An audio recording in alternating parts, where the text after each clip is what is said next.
Here's another air check from Diamond Joe. Charge! Live from the LindsayCars.com studios in the nation's capital, WJFK-FM and WJFK HD1 Manassas and WPGC HD3 Morningside. New era of Nats baseball. Thank you. Excited to be here. Is here. Going football! Your flagship home of the Washington Nationals. This is way back. The wall and it's gone. Bang! Zone. Sports Radio 106.7 The Fan, an Odyssey sports station.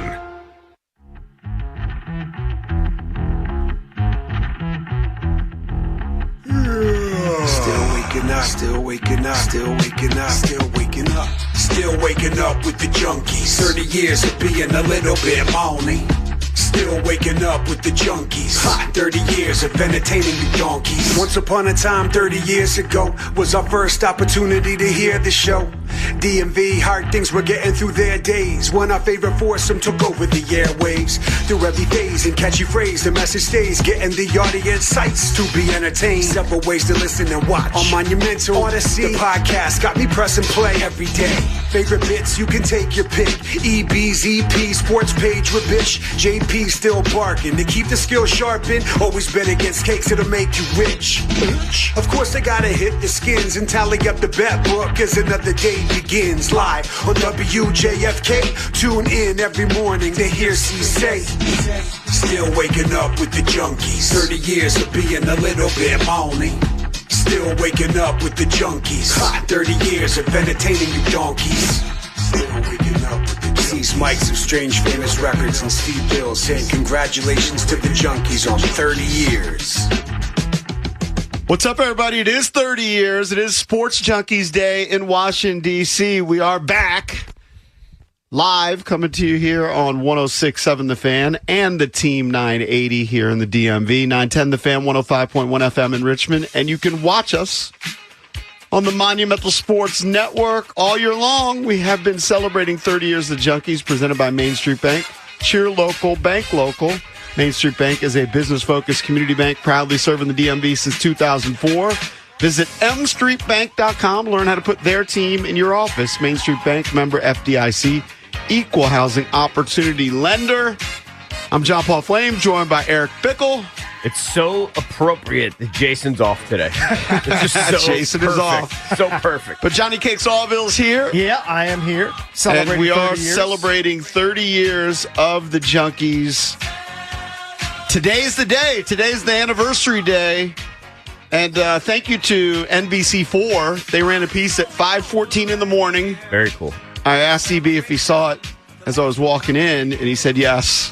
I also watched it this morning. I don't know how I didn't get an accent because I was looking down at the stupid screen. I don't really recall driving on 270. The key is you can't look down. You have to have it up above your dashboard. Yeah, I did not. You can't. I had down. mine in my cup holder. I guess I looked at the road enough. You look down. Somebody made it here. I looked at the road enough. Don't recommend distracted driving. So thank you to Tony Perkins and Heather McDonough and everybody over at NBC4 because it was about a 4-minute piece. Excellent. 4 or 5 minute piece. Seems like it was pretty long. And they're going to run it again at 6:14. So if you're listening to the show right now, put on NBC4 during our commercial break. And or you at can least watch hit record. Yeah, or hit record. Yeah. So thank you to NBC4. And it actually is hitting our actual anniversary date, which is May 4th. May the 4th be with you. 1996, when we showed up on the new sports weekend after the Sports Jam, which is Earl Forsey and Dan Daly had a show. And I remember being nervous. I remember having, I'd prepared like an outline for the show, and then Jason swerved, and maybe we planned it. I don't really remember. But I remember the first topic was the Kentucky Derby because the Derby was coming on like a half hour later, and I just remember us making jokes about the horses in the field, like the names of the horses, because we knew nothing about it. How appropriate, too. I mean, I don't want to distract. We can talk about it later, but what an unbelievable Derby it was on Sunday. But, yeah, I remember that. I don't think it can be overstated how big a deal it was for us to kind of make our debut on radio on this iconic station. Just a massive station that I know a lot of us listen to. And I remember like hearing Earl, and like Earl was kind of an idol of ours because he worked at TEM, which was the original sports station in town that had just started. I don't know. When did TEM debut? 1990 or something like that? Probably in the early 90s. If I had, I'm just guessing. I don't know. So let's say 5 or 6 years or so. Yeah. You'd listen to Earl and all those guys, and to hear him, and then that we were going to come on after, and it was our first time ever doing it live on radio. We piled into that small studio. Yeah, because Earl and Dan Daly, I almost feel like. Remember, Jason used to sit in that little side studio because we couldn't all fit in? Yeah, I feel like those two guys were using the two studios, and then we piled into that one studio with Jim McClure running the board on those first shows. Yeah, really, really special time. We were super excited about it. And I got to give, it's not said enough how much credit you got to give Jeremy Coleman and Jimmy for believing in us and just pushing us. I'll never forget. They just said, give us more, give us all you got, and we'll rein you in. And they really wanted us to just go for it, and we did. And it was fun. Huge risk by them. I mean, huge risk. This is a huge, massive station in the top 10 market, and they're giving complete unknowns a real shot. Now, the truth is, it was on the weekends. Yeah, right. but So you don't have as big an audience, but yeah, for sure. I mean, they didn't say, "All right, guys, we like you," but you got to go to Salisbury. You got to go work at Salisbury for a year or two, and then hit us up after you guys refine your skills. They're like, "No, make all your mistakes here. Throw you in the deep end right at the beginning." It's like think of guys that like made their major league debut in the big leagues. That's kind of what it felt like. Generally doesn't happen that way. Yeah. No, it was fun because we were all 25 years old. Yeah. I think I was still 24, but and we were 24, 25 years old. Radiophile. Yeah, we got that shot, and they had started the sports weekend because they had just bought the rights to the Redskins. So it was WJFK, Howard Stern in the mornings, Don and Mike in the afternoons. They had G. Gordon Liddy. They had the Grease Man. But they started this weekend, and the sports weekend format, it was all traditional except for us. Radio Insider. It was Larry Michael with Charles Mann. It was Earl Forsey with Dan Daly, who wrote for the Washington Times. And then four knuckleheads, they said, just go. And that's what we did. I thought Dan Daly was so talented too, but I think honestly, he was so sort of annoyed by us and our youth. I think we drove him out of the business.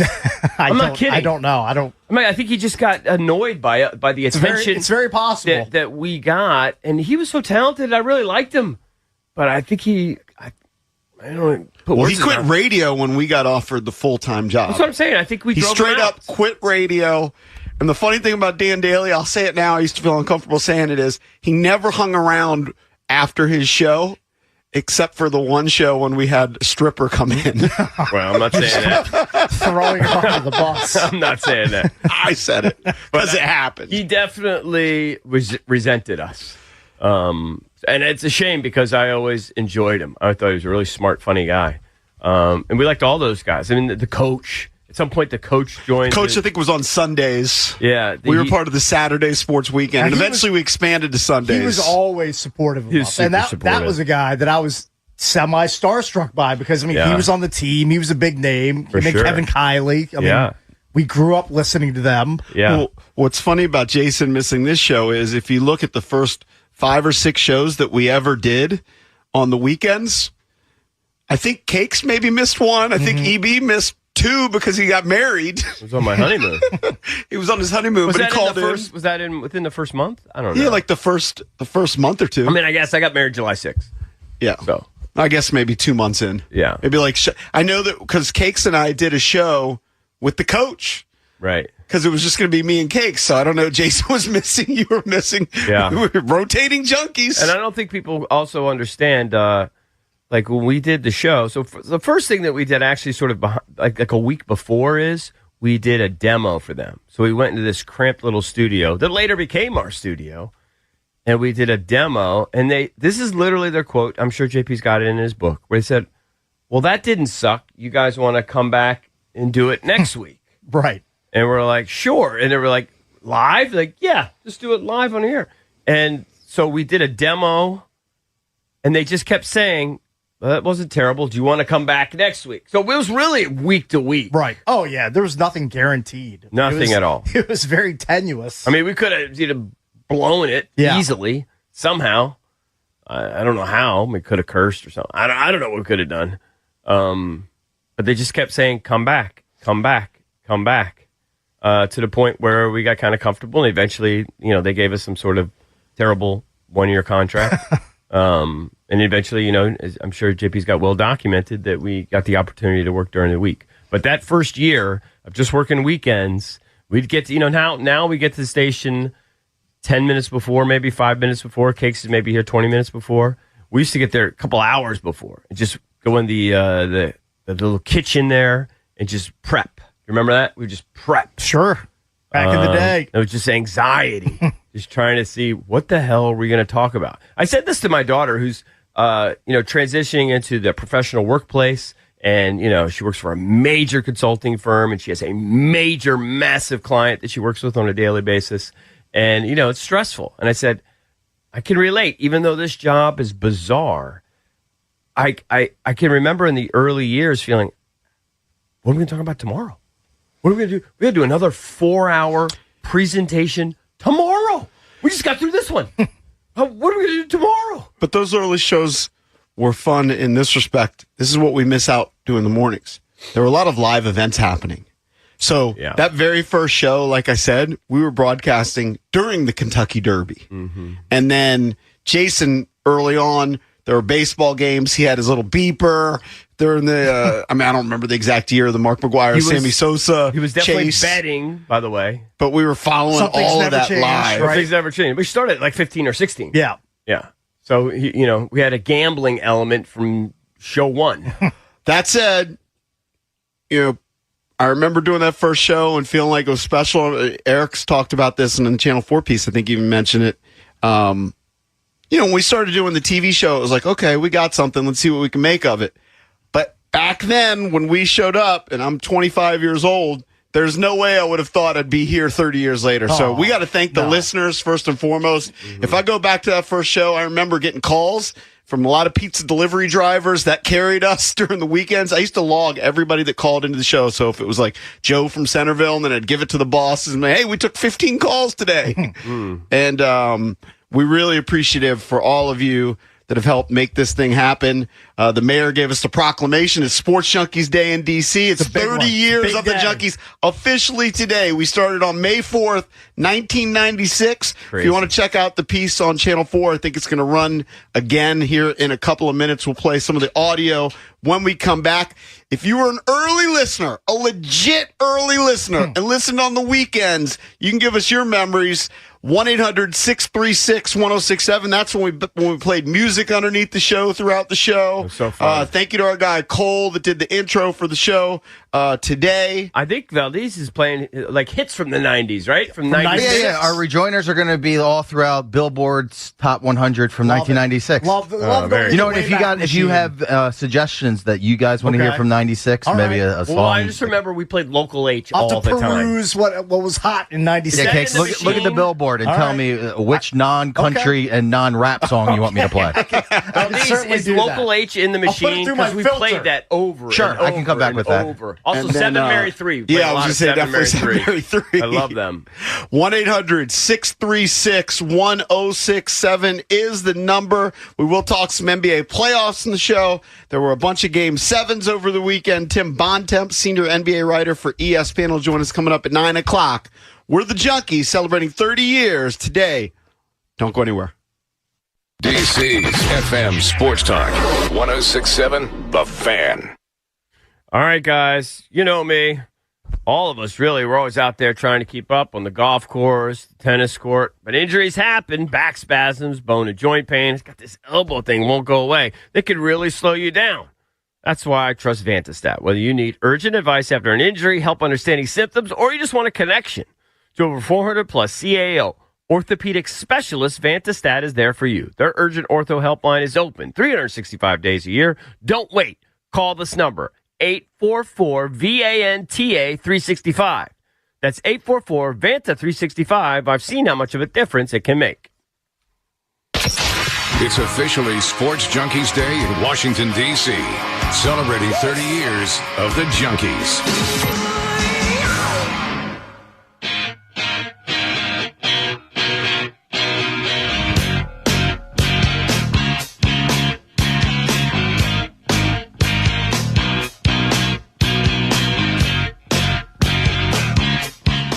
if you look at your calendar right now, it's May 4th, Star Wars Day. May the 4th be with you. It's also Jason Bishop's birthday. That's why he's not here. Happy birthday.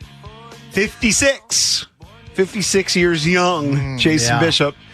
And it's also less than 2 weeks away from our Dewey Beach Bash. Oh, is it 2 weeks away? It's building. It's coming. It's right. Yes. I mean, it's so close at this point. We're going to be broadcasting live from the Starboard and Dewey Beach Friday, May 22nd. Memorial Day weekend starting at 6 a.m. It gets going early, doesn't slow down. It's us. It's B. Mitch and Finley. They take over at 10. It's all presented by Main Street Bank. So, yes, the excitement is building, and that is part of our 30-year celebration. We've got all kinds of things planned for the year, including some events coming up in the fall, some special giveaways.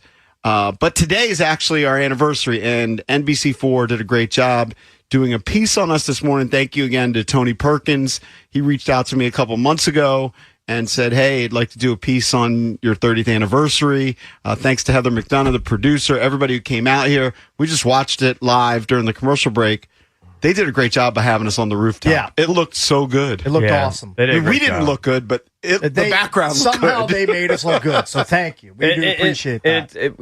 I think we often say it, but Tony P is such a pro. You can see why the guy was on the national stage for a long time. He is just so good, so smooth, and he's always been super supportive of the show. Consummate pro, always nice to us. Yeah. So thank you. Same off camera as he is on camera. Yeah. All right, we're going to play the audio of this. Obviously, you're not going to be able to see it, but the audio of the piece that NBC4 put together. Well, it's 5:14 this morning. Yes. You have been hearing their voices for 3 decades. No small feat in our industry, right? Boy, really? Today, the Sports Junkies are celebrating 30 years on the radio in the DMV. I recently had the chance to speak with the 4 co-hosts and lifelong friends about their unique journey and sustained success.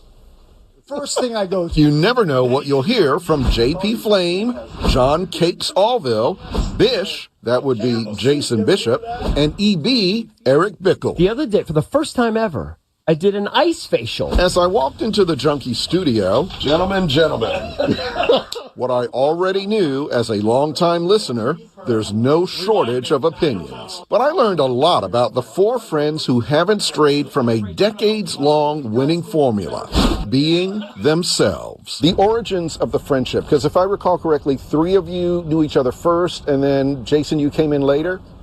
Yeah, I mean, it's pretty amazing, unique. Eric and I grew up across the street from each other. John right down the street, known each other since minimum kindergarten. And then Eric goes to DeMatha, meets Jason, and we've all been friends since at least high school. It was just going to be the 3 of us, and Cakes, because he had his real job there at Toys R Us, he couldn't make the first taping, and so we called Bish. We said, let's call Jason. Let's get him in. And Jason was better than all of us. Jason was actually good. Yeah, so it's like polished. We can't fire him off of a free show. We got to keep him, and we got to keep Cakes. When you started out, what was the plan? So you have this little cable access show, whatever it is. Did you think, we should do this for a living? It's like, well, what can we do with this? And what changed our life really was I reached out to Dick Heller from the Washington Times. He actually liked it, and he liked our story. He wrote an article about us, and that changed the trajectory of the 4 of our lives, because at that time, WJFK, which is 106.7, had just bought the rights to the Redskins, and they started a sports weekend, and they gave these 4 knuckleheads a shot. And we didn't know it would mushroom cloud into what it's become, but I mean, we're obviously very thankful that we're still doing it after all these years. I was working for a courier service. I was driving around packages. I was selling Power Rangers. From Power Rangers to a powerhouse. People listened, and they've kept listening. Shows don't exist like that, where for 30 years, 4 local guys who grew up together are all in the same studio. And for 30 years. If you listen to the Junkies, if we're having fun, you should be having fun. You're along for the ride. But don't try to be experts. We're grayer, balder. We just give you our opinions. We're just fans. And just fans. And we're just, JP hit on it too, trying to have fun. It's a crazy, 1 in a billion shot. But now, being in 30 years now, we meet listeners who are listening with their kids now, which is kind of, it throws us a little bit. We're like, wow, we're getting old. But that's cool. It's a compliment. People are like, I listened to you guys when I was in middle school. Now my kids are starting to listen to you. So that's an honor to hear that. 30 years of callers, of interviews with star athletes, of hot takes. But the glue of the staying power? The friendship. It's a dream job. The Sports Junkies is a dream job. I don't think any of us are dumb enough to leave it. That's a key point. A lot of times guys break up, egos, whatever. I'm nothing without them, and they might say the same, I don't know. But that's the idea. That's what's special. It's the group dynamic. It's the four of us. Like, anytime one of us is gone, there's always somebody on Twitter like, where's EB? Where's JP? Where's J? People miss it when it's all four of us. So I think that's what, like EB's saying, that's the secret sauce. I think the thing that's unique about us is the friendships existed before the show. Right, and the friendships will exist after the show. We've been together for a long time, and we're blessed by that. They sure are. It is a truly unique story. Take a look at this. The journey is still going strong. Mayor Bowser recently presented the Junkies with quite the honor. Today, May 4th, is the day that the Junkies debuted on the radio back in 1996, and today is now officially Sports Junkies Day. That's so in nice. The district. Yeah, That's so congratulations to them. And we were just kind of chatting about how the callers give them the business. Right, oh, yeah. Because people, you always got an opinion. Right. I like that. And 30 years, there's a lot of material, to hold either for or against them. and that's the interesting thing, because when you're together that long and listeners have been with you for that long, they know you, your family. They know everything. And as one of them said, they grow up with you. Right. And they've grown up. I've been listening to you since I was a little kid. Good for that. 30 years of anything is a long, it's a miracle. Thing. In radio? Especially in radio. Yeah. It's a miracle. Because what's changed in 30 years of radio? Well, Yikes. I can tell you. Yeah. CDs were really the rage in 96. So. It's hilarious. You can tell she has no idea who we are. I was thinking that which too. Is funny. That Tony knows who we are, but the rest of the crew, not sure. But that's Tony fine. listens to the It's show. all good. I actually was just thinking about this, though. I think the first time, I guess they weren't able to unearth the video. So when we moved to weekdays, Channel 4 did a piece on us with Suzanne Malveaux very early on in the first couple of weeks of us doing the nighttime show after we took over for the Grease Man. So that's 1997. And it kicks back to Jim Vance and Doreen Gensler, and they also had no idea who we were, and they did their little small talk bit, and that's where... But again, we always mentioned later, we got to know Vance a little bit. Yeah. I'll never forget having a beer with him. It was in D.C. somewhere. Might have been like... it doesn't matter where it was. And he was just the coolest guy. Yeah. He showed up on his motorcycle. That's how he showed up. He was definitely a cool dude. Yeah.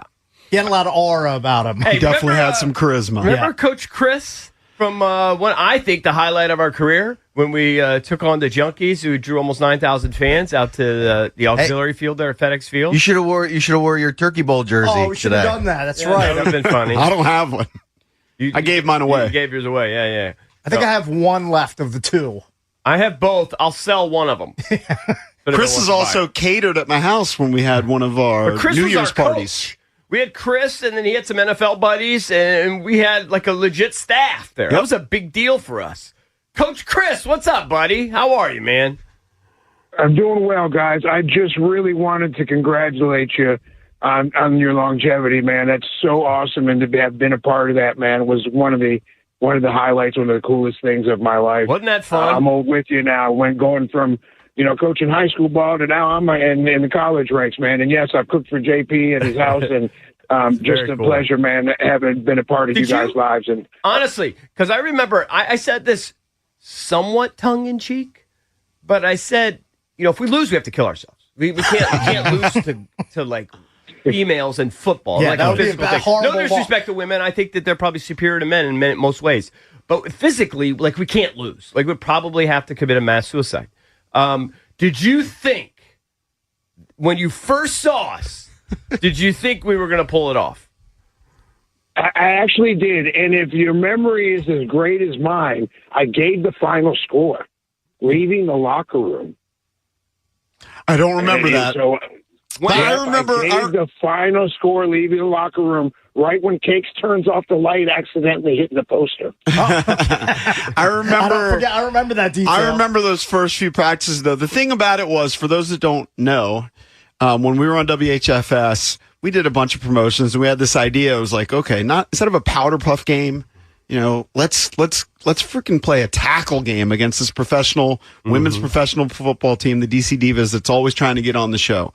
And it was the Four Junkies. Well, that doesn't fill out a football team. And then, like, our producers, CK, who's now our boss, that still doesn't fill out a football team. Then we threw in, like, the homies who used to do movie reviews on the show, and that still didn't fill out a football team. Then we found, like, other people that worked at the station. There were some big dudes on our team. Yeah, we had like some Jim sales Jester, huge. We had, like, I can't remember the guy's name. We had a couple guys in the sales department that were like, they were big dudes. They were like earth movers. Like, Right. they could move people. We had a legit O-line. Yeah. Right. We did. We did. We had the Hogs.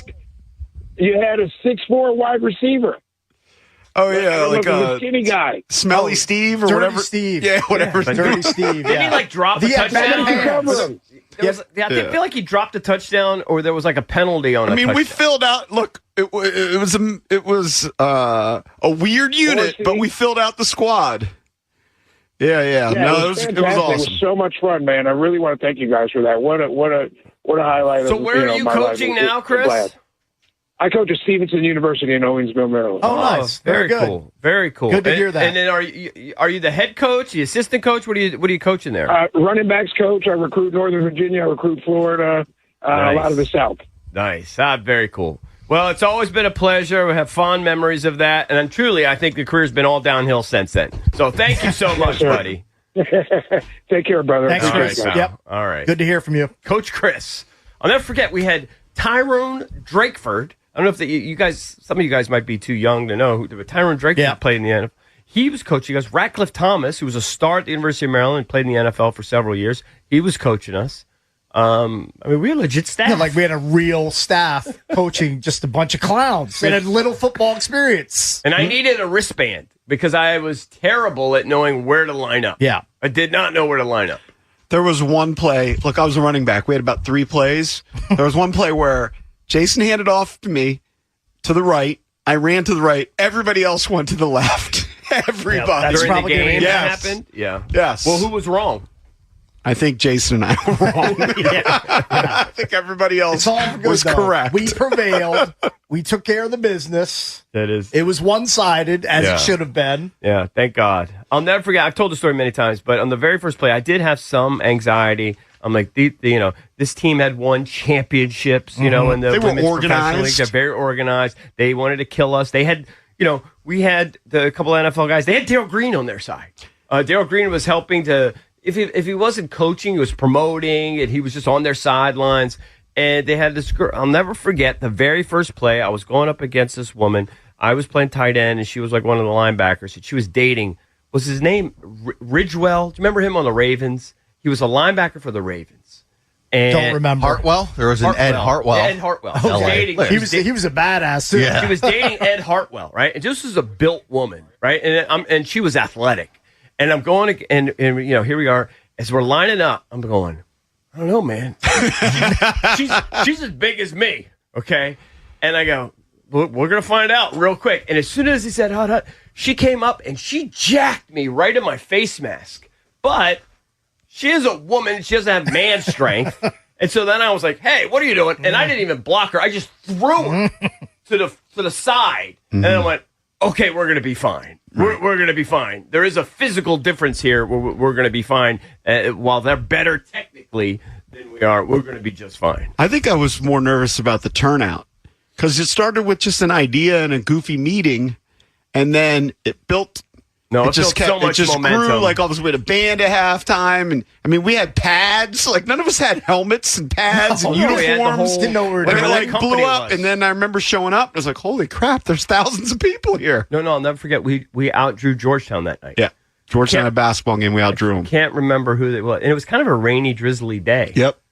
Hey, it's Brett. It's a rainy, drizzly day. You guys are going to beat the Divas. I'm not sure what. I don't know if it was Channel 9, but some of the local news were down there. Yeah, they were there. Covering it. Was there a high school band? There was some sort of band? I don't remember. No, I think we had some sort of like up and coming I mean, because Lisa Warden, who was the program director, but there was also an element of like a marching band. It might have been. We had a live donkey there. Yeah, I mean, a wild scene. I mean, what a circus that was.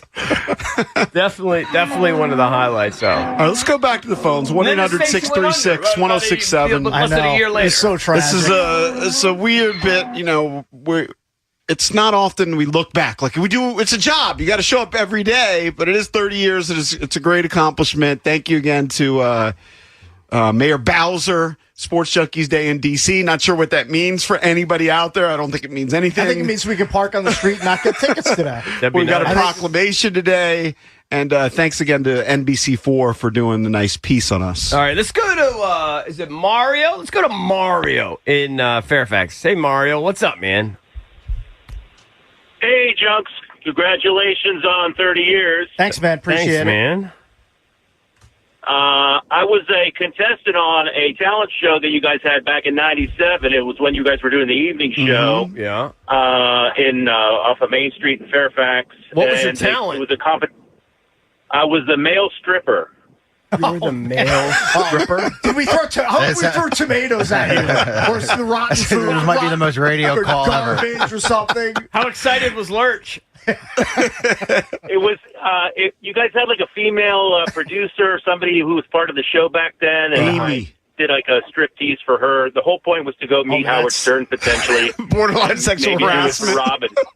Yeah, we had a girl named Amy that answered the phones. How did you think you were going to meet Howard? Did we have like a trip to New York or something associated with it? Yeah, it was a trip to New York to meet Howard Stern. The person who won was the person who could say Redskins backwards. He said backwards talker. Backwards talker. Yeah, that guy was good. Got a sick talent. That guy was super talented. Did we also have a guy that claimed he could vomit on command? Yes, it was Ray the Puker. I believe, rest in peace. I believe he's passed away.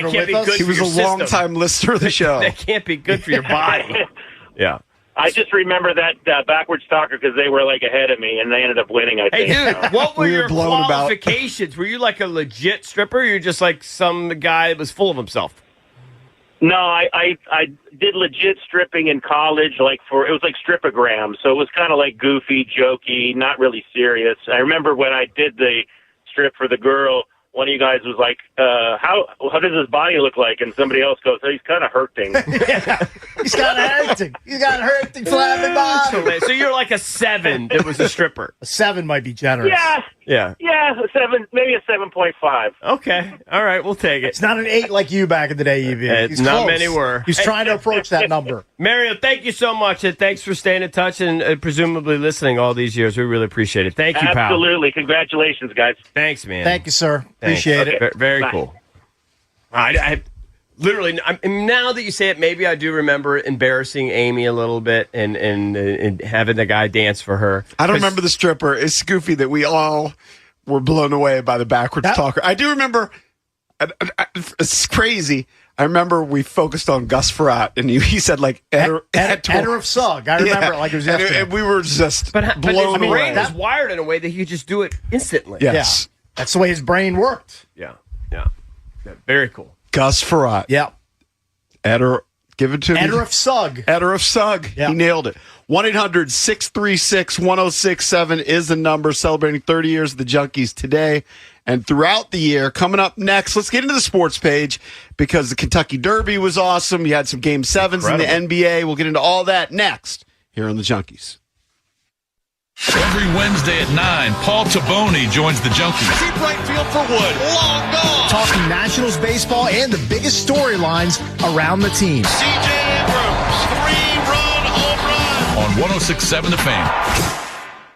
Fanatics Sportsbook is turning up the heat with squad bets available across NBA, MLB, and NHL. Just tap into the Fanatics Sportsbook app and build your custom squad by combining player stats into a winning bet. Pick a market, points, rebounds, assists, strikeouts, goals, and set your target. And here's what makes squad bets different. We all know one bad game can sink an entire parlay. Not anymore. With squad bets, when one player slips, another one can step up. One player can't bust your parlay.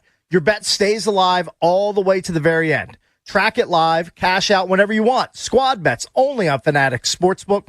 parlays hit different here. Must be 21 plus. Gambling problem? Call 1-800-GAMBLER or 1-800-MY-RESET. MD. Visit mdgamblinghelp.org. It's officially Sports Junkies Day in Washington, D.C., celebrating 30 years of the Junkies.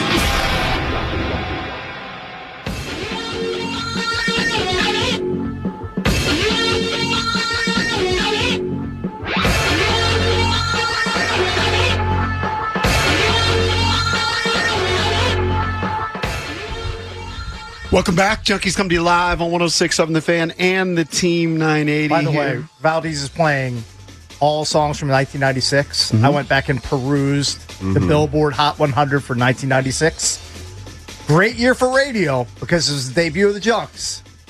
I think a terrible year for music. I mean, just... Oh, you didn't like any of these? Chart just littered with...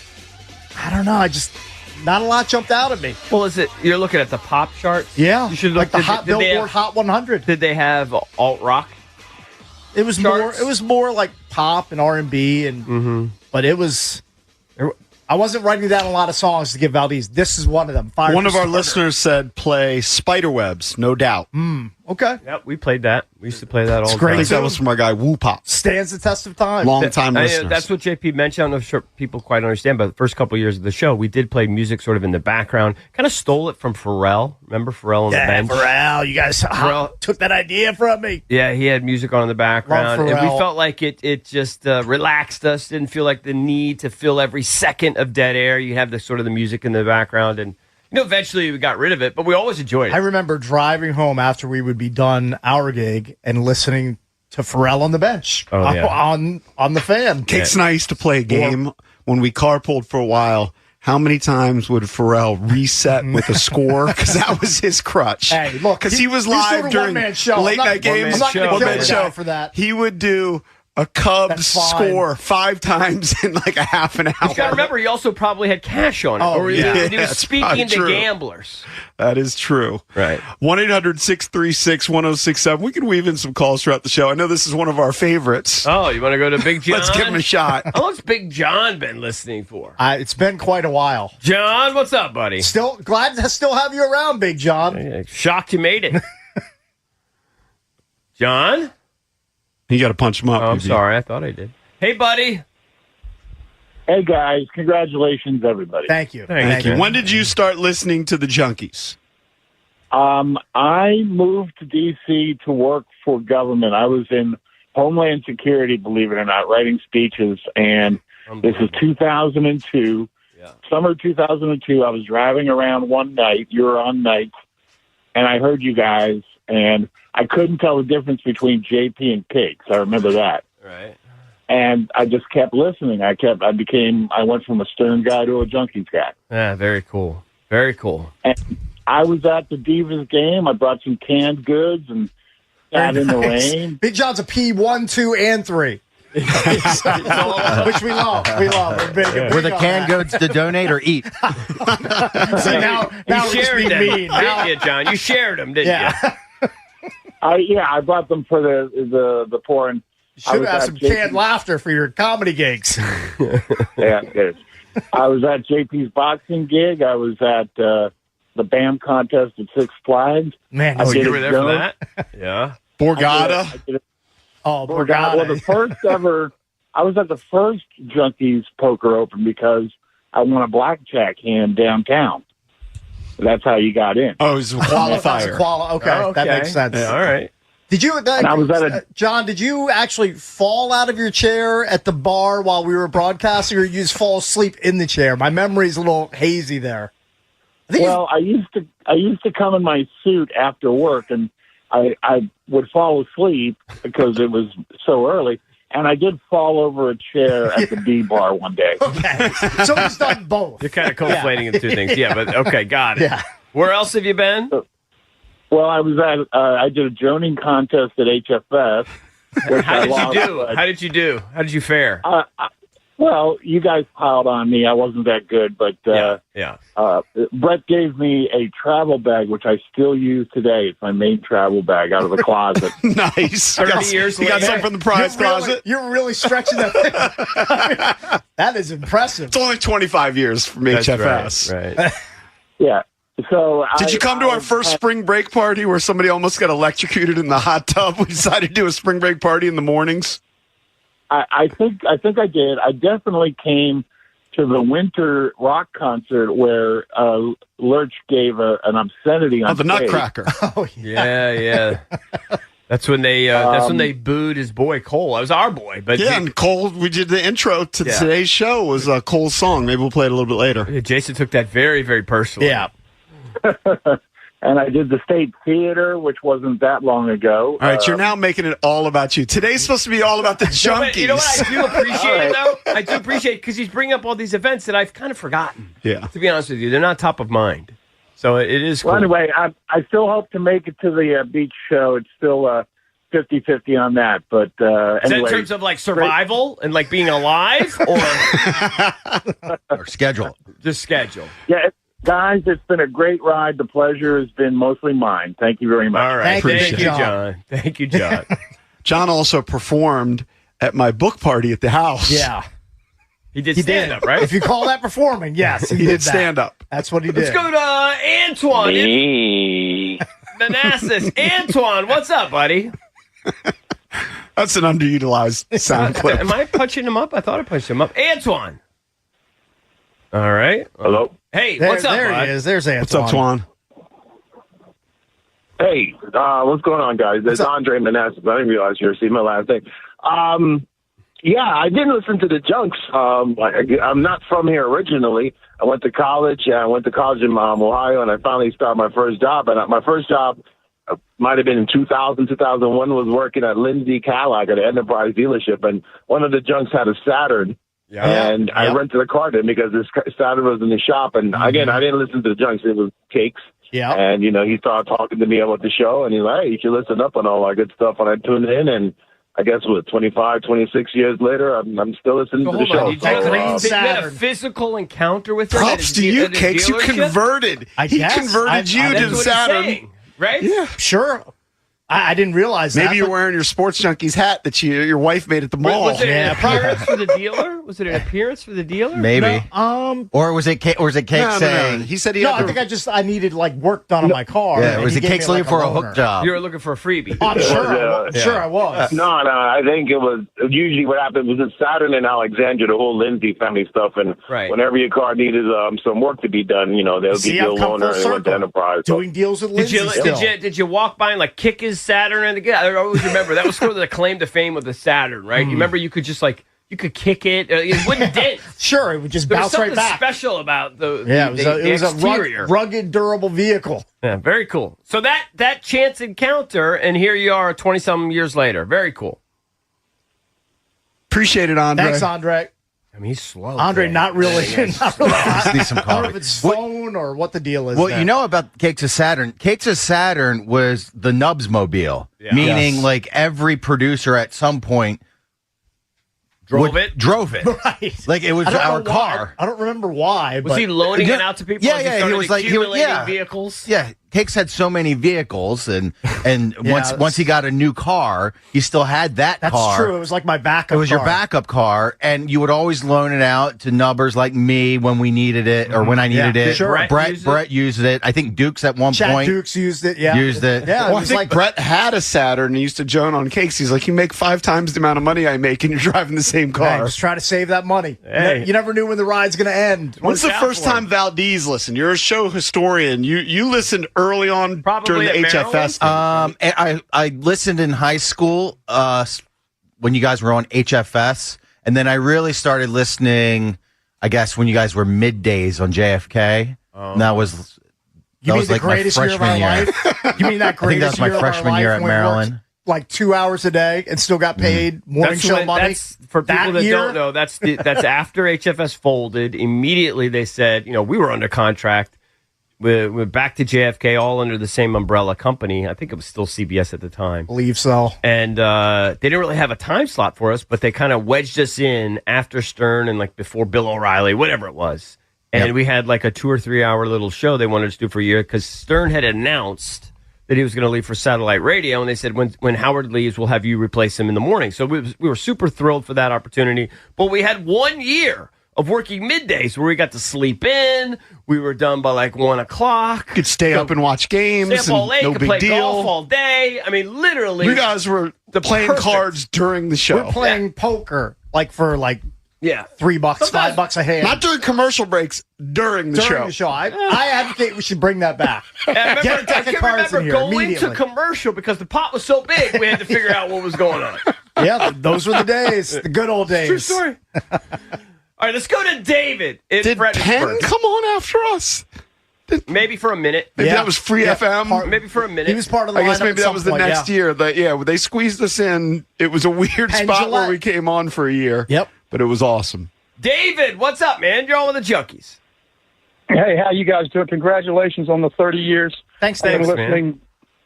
been listening since the 90s. I actually won a contest from you guys. I think it was 96, 97. What was it? It was a TNT basketball contest. I won a 36-inch television. Wow. That Pretty weighed big as much as my back then. my riding lawnmower, and $1,000. Wow, that's a pretty good prize. What did you have to do for the contest? You had to. It was a trivia on what team the player played for, and I had just heard like an hour before the contest that I don't know somebody got traded to the Lakers. I don't remember who it was, and so I said that guy's name, and you said the Wizards, and I said no, he's a Laker. And you're, oh, that's right. But that just got me a chance to put my name in the hat. I think you guys picked 10 people who answered the trivia. Then my name got put in the hat, and then you're getting ready to announce it, and the phones went dead. So I called Jason, and Jason answered, and I said, I was going to win that prize. And he said, well, stand by, and then they pulled my name out. Yeah. Wow. It was Unbelievable. Hey, well, we appreciate you sticking with us all these years. Dude, that was a great giveaway back then. $1,000 and a 36-inch. Now you'd laugh at a 36-inch TV. Yeah, but back then, 36, and those things, like you said, look like you're riding lawnmowers. Yeah. Those things were huge. Those were massive. Yeah, very cool. 1-800-636-1067. We're celebrating 30 years. Today's our actual anniversary. Our first ever show on the radio was on May 4th, 1996. If you have any memories of the early Junkies, you can call in at 1-800-636-1067. I said it before. I remember so many pizza delivery drivers calling into the show. They were our when we were on wheelhouse. the weekends. Yeah. And most people were like, who are these four guys? Because we did not sound like the traditional shows. No knock against them, but there was a formula. It was usually one person that was a radio guy and then either an athlete or somebody from the newspaper, which was the show before us. The Sports Jam was Earl Forsey and Dan Daly. We came on after them, and it's been 30 years. So thank you to all of our listeners. You got a memory. 1-800-636-1067. We're the Junkies. Coming right back. DC's FM Sports Talk. 1067 The Fan. This is an Odyssey Sports Minute. Sponsored by Wrangler. Shop Wrangler.com for new denim styles to kickstart your day. The New York Knicks are now the favorites in the East. Yes, Detroit survived. The Cavaliers survived. And it's a banged-up Joel Embiid and the Philadelphia 76ers up next. The East is going through Madison Square Garden, at least according to the experts. I'm John Lyon. Live from the LindsayCars.com studios in the nation's capital. WJFK-FM and WJFK HD1 Manassas and WPGC HD3 Morningside. New era of Nats baseball. Thank you. Excited to be here. Is here. Your flagship home of the Washington Nationals. This is way back. The wall, and it's gone. Bang! Zoom. Sports Radio 1067 The Fan, an Odyssey sports station. 1067 The Fan, Sports Flash. The Nationals salvaged the final game of their series with the Brewers 3-2. Nassim Nunez with a pair of run-scoring singles and C.J. Abrams 2 hits and 2 runs. Nunez ties it up in the 5th. 2 balls, 2 strikes, the pitch. Swinging a line drive in a right center field. That's a base hit for Nunez. Abrams around third. He will score. The call on the Fan. A day off for the Nats. They take on the Twins Tuesday. DC United drops New York City FC on the road 2-0. Mystics defeat Atlanta Dream 83-72 final preseason. NBA playoff Game 7s, Detroit over Orlando 116-94, and Cleveland downs Toronto 114-102. Stanley Cup Game 7 playoffs, Montreal stuns Tampa Bay 2-1. West second round, Colorado over Minnesota 9-6. Cale Makar, 2 goals. Men's lacrosse, Virginia and Georgetown will tangle May 10th. Maryland does not make the tournament. Virginia won the ACC championship 16-6 over UNC. From the Crop Metcalf 5-Star Sports Desk, Byron Curl, The Fan. Monday, May 4th, Sports Junkies Day in Washington, D.C. 30 years of the Junkies. She calls me Goliath and I wear the David mask. I guess the stones are coming to face her now. You know I'd like to believe this nervousness will pay. Welcome back. Junkies come to you live on 106.7 The Fan and the Team 980 here in the DMV, 910 The Fan, 105.1 FM in Richmond. And you can watch us on the Monumental Sports Network. We're celebrating 30 years of the Junkies all year long. Presented by Main Street Bank. Thank you to Main Street Bank. Cheer local, bank local. Main Street Bank is a business-focused community bank proudly serving the DMV since 2004. Visit mstreetbank.com to learn how to put their team in your office. Main Street Bank, member FDIC, equal housing opportunity lender. I'm John Paul Flame, joined by Johnny Cake Sawville and Eric Bickle. Jason Bishop at home celebrating his 56th birthday. Do we even know? Happy Is birthday. he home or did he go to like North Carolina for the That weekend? I don't know. Huh? He might be at the beach or North Carolina. Yeah. or- I bet he parlayed it into something, some little 3-day getaway. But it is his birthday. You can't blame the guy. if he for took taking off for his birthday, that's kind of unmanly. Embarrassing. The guy's always looking for an excuse to be off, man. You keep, Hey, we just like days off work. I got to tell you, I do remember when we were doing the weekend show, or maybe it was during the weekday show, but his mom came in very early one time and brought like cake for the birthday. Nothing really big here that we're celebrating, although apparently we're getting free breakfast, which is always big. Well, I know we have, Thank you to we have listeners. pies from Eddie. Eddie brought in pies. pie? I didn't see Eddie. Yeah, He did. Yeah, I haven't been here for you. Oh, very cool. Yours is in the fridge since it's a chocolate pie. Nice. JP Nice. got a chocolate? Yeah. Nice. Well, appreciate Eddie. Appreciate all the You guy makes listeners. unbelievable He's very pies. nice. Eddie also brought this. What is it? what do you mean this? What else is in the bin? Some sort of T-shirt or something? Yeah, he wanted to show me how much he's been listening, and look at that broke jean T-shirt. That's a great tee, though. I know, that's vintage. That's a vintage tee right for the there. listeners, Enormous this tee. T-shirt's What a is that, white double XL? T-shirt. What It is that? says, "Wake up, donkeys! The junkies are on What size is 99.1 that? HFS." Hey, What size is that? turn Mike? around show it to the camera, Mike. It's an XL? Yeah, dude, that was like if you when we had like had a promo department and they were really into promoting there the can't show. be many of those still existing in the wild. That's a great one. Like that's Do we have one of that? like probably 20 still. I want it. Still surviving. You gotta ask Eddie. Oh, okay. He's not giving it to us. He might. It might be. It looks a little used. It's a little yellow. Well, I mean, it is 20 plus years old. God only knows what's on it. That's a promo piece from when we were at HFS. Yeah. That's my DNA all over this shirt. I don't want that shirt. By the way, real quick, before I bang out some of these calls, I wanted to mention that my daughter actually ended up going to that Bruno Mars concert last night. Heard about a million other people. It was like 6 of her volleyball friends or teammates and one of the moms. And she did the bit where she waited out like $1,000 floor seats until I think she got them at like $260 or something. It's pretty good. Which to me is still outrageous. It's a lot, but I mean, if she's getting it for 75% off the peak. But I didn't speak to her. I was in bed. But when my wife came home and brought her home after midnight, I did wake up briefly, and I said, "Did she like the concert?" She said it was amazing. Yeah, I'm sure it was great. And we all know that Bruno Mars puts on an incredible show. He He's a did great what, 2 showman. nights? He did 2 nights. Yep. Yeah, Unbelievable. By the way, since you're doing a shout out, I should give a shout out to my daughter. She did a half marathon in 1 hour and 30 minutes. Wow. So that was her. That's That was her awesome. goal, right? So she killed it. She killed her goal. Her goal, I think, was a 7:15 average. She averaged 6:53. Maybe I might be off by a few seconds. It's those carbon-plated shoes. Yes, carbon-plated, not Yeah. carbon-laced. That must be it. Apparently, Also- Farley was upset that I was saying Definitely helped. No, carbon-laced. I mean, congratulations. That's incredible. I mean, she's got a sub-3. She's got a sub-3 marathon in her. Seems like. I don't know about sub-3, but I think She's she right can. there. She definitely can probably do a 3:15. Oh, easy. Easy. So congratulations to her. She's become a great runner. We ran the New York City Marathon together, which might have been her second marathon. She's now done 6. Yeah, that's awesome. So congratulations to Kelsey.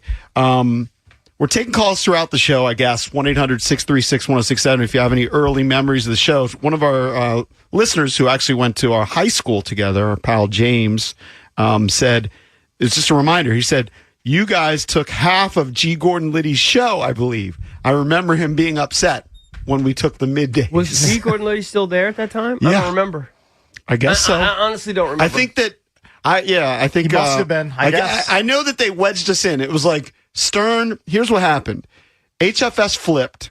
We go into this office, which we never did during the week, and they're like, "Just want you to know, in 2 hours, the station is going from rock to Spanish music." It was completely out of left field. And don't tell anybody. Don't clear out your Yeah. locker. Just leave. Right, and we just were leave because nobody on staff knew. we were flabbergasted, but then they said, "But we don't want you to go anywhere. We want to bring you back to WJFK, your original home, 106.7 FM, and we want to give you the morning spot when Howard goes away." But Howard still had another year until he was going to move to satellite. So we went to Pizzeria Uno, and we chilled, and we're like, holy crap. Like, what the heck is I going remember on? coming out and turning on HFS, and Yeah. I think the last song they played was Jeff Buckley. I think his Last Goodbye. I'm 99% sure that that's correct. And then they had all of the elements and the promos for El Zol, and it sounded like this. And I'm sitting in the parking lot at We Bowie were Town Center, like, stunned. we were just doing a show on that air 2 hours ago, and now it's a completely different entity. And I have to tell you, I loved working at that alt rock station so much. It was fun, and I felt like, well, there's never going back to just boring sports talk. Like, that was so fun interviewing rock stars, going to concerts, and I just thought we had started that new phase in our career. I just couldn't believe we were going back to JFK. Now it ended up being a great blessing in disguise. We jumped aboard the Titanic because our ratings were good. The problem was, I never forget that somebody told us, I can't remember if it was Sam Rogers or whatever, they said the moment that we signed off the air, 50% of the listeners dropped off. Wasn't our fault. You guys play crappy music or whatever you're doing, and you're not doing it right. Yeah, I mean, I don't know if the music was crappy. It just wasn't as popular as it was, Certainly obviously, wasn't in popular. the 80s and the early 90s. But then they said, hey, died. we want you to go to JFK, and eventually you're going to take Stern spot, but we're going to wedge you in from 10 till 1. So I guess we did take some of Liddy's time. I'm not sure about that. But maybe it's possible. I know that Bill O'Reilly was nationally syndicated, and we took some of his time. Yeah. I know we chopped off some of that. All right, let's go to Ben in Silver Spring. Ben, what's up, buddy? You're on with a joke. I just want to recount a call that I made, 20 years ago, and it happened to be... Well, I don't know what happened, but we lost them. Let's go to... Cliffhanger. Let's go to Christian in happened to be Manassas. what? Hey, Christian, what's up? You're on with the Junks. Hey, Junks, love the show. I've been listening since, 20 years. Thanks, man. Pretty much since I was in my dad's car, I've been listening. I'm 33 years old, so I love the show. Always part of my morning and daily routine during the week. Thanks, man. I actually met you guys. I met you guys at Nats Fest. I think it was 2015. It was in the winter. You guys were all doing the radio show. The radio was all doing live shows. So I think it was Grant and Danny were doing their live show, and you guys were on before then. When you guys were on a break, anyways, I met you guys. That was a pretty cool experience. You're like local celebrities. Every time I see you guys in DC or at sporting events, I'm always amazed. Well, you shouldn't be, but I appreciate We're it. far from celebrities. Thank you, man. Thank you. Say hello. Thank Low-rent you. celebs. Do you know? Thank you so much, buddy. Do you know that guy George Carmi? I think we maybe even had him on the show. That does a lot of work with the Commanders. So I'm at Lifetime Fitness the other day, and I walk by this guy, and I'm like, I was pretty sure it was him, but I didn't want to say anything. And I always tell him. I ended up sending him a message. I was like, just say hello. He's like, I didn't want to interrupt you. Just say hello. We're pretty approachable guys. We're very approachable. It's weird when we get those tweets that you didn't say hello because you didn't want to bother us. Just bother us. I mean, maybe Jason not so much, but you can bother us. Jason's great when he sees people. I know he is. All right, let's go to Amy. This is the Amy. This is Amy Sudowitz, who worked for us. Oh my God, back at the very, very beginning. Long time ago. Did she start with our very first? Like Yes. the first year? Was she No, our I first think show? the first show. Amy, were you there for our first show? I think I might have been. I can't remember, but like it was pretty early on because it was all kind of just coming together. And I think you had just got done doing the show on the cable channel. And I think Jim McClure was like looking for new shows for WJFK and was like pitched it and really kind of, I think, went out on a limb and was like, I think this will really take off. And they were coming at that time, WJFK was just like throwing spaghetti at the wall. Like, will this work? Will that work? And it just took off. And I remember early on. And so one of my former coworkers just messaged me and he's like, it's 30 years. I'm like, oh my gosh, it's 30 years. There's no way. So I'm listening and I'm like hearing about people's kids and it's so, and actually I recently was going through things and I found that tape you guys made for me of the rap, like my last day there. And I was like, oh my God. So I wasn't going to call in, but I'm like, I have to. I mean, so nice of you. congratulations. Glad you called in. Now I know that you were. I believe the chorus. I remember it after all these years was you pulled our carts and smelled our farts. Goodbye, Amy. That was a goodbye song that we. It was a P Diddy song, a Puff Daddy song, and we did a rap song over JP it. loves Diddy. Now, That Amy, tracks. That makes sense. I'm sorry I haven't been able to keep track. I know you were in media and like in news and all that. Are you still in that industry? No. So I've been on to be a TV reporter for many years and like Raleigh, North Carolina. I came back and I was at Channel 9 for a little bit. And so I retired from TV news in 2009 when I moved to Florida and then I worked in healthcare. And then I was a personal trainer and had an online fitness business. And I recently retired from that. Now I do real estate investing because that's what everyone does when they retire. Yeah. Well, congratulations. I mean, you're reinventing yourself like 3 or 4 But times. can I We're still just ask- doing the same thing. I would love to know just what were your initial impressions of the show when you worked for us, and then is there a highlight for you? I think it really was kind of like a lightning in the bottle scenario. Like, I don't think it, it's just one of those things where I was just like early on, I'm like this, and this is not just me saying, but like, it's like to see a lot of people come and go. But I think what really stands out was the dedication. I think is, I hate to take on him. Is Jason not there today? Yeah, he's not. Shocker. It's like his birthday or something, so he just wanted to be off, I guess. Yeah, I was like, there's always like one person like that. But, I was just kind of like remembering, I'm like, no, it really was something that, it just kind of really took off. And no, I thought early on, so my favorite memory, there's so many, but yeah, I was just like, you'd be like, just call this list of people. And I'm like, I didn't understand at the time. I'm like, these are all pro athletes. You're like, call this a hotel. We think they're staying there. And every once in a while they would answer and they would come on the show. Right. And it was like, just kind of like, you were, I think what it was is because you didn't really know, you didn't know, like you didn't have that fear or the hesitation. You're like, this is going to work. Let's just call this person, call up this person. They'll come on the show. And they did. So none of us, I didn't know anything about sports at all. So, but that's kind of what made it kind of work, I think. It wasn't like I wasn't intimidated. I didn't know who any of these people were. I'm like, this is a list of people. I don't know who these people are. So great. Amy was answering the calls, but then she also would be on the show kind of as the moral compass of the show. It was like these 4 guys who were 25 years old being wild, and we would bring her on for kind of the voice of women from time to time. Did you speak for all women? I think at times, and I think I met Oksana Bayul too. That kind of stands out because she was so young. Remember, we used to have like all those people coming in the studio, and it was kind of wild. You're like, we have this person coming in, Oksana Bayul. I'm like, that's kind of a big deal.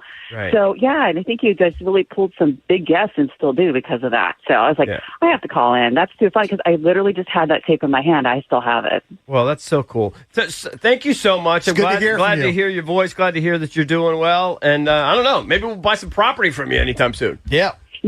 I live in Florida now, so whenever you're ready. What part? Silly oceanfront somewhere. What part of Florida? She's going to hook us. Palm Beach.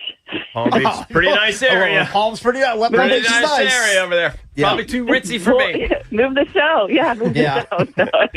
Thank you, Amy.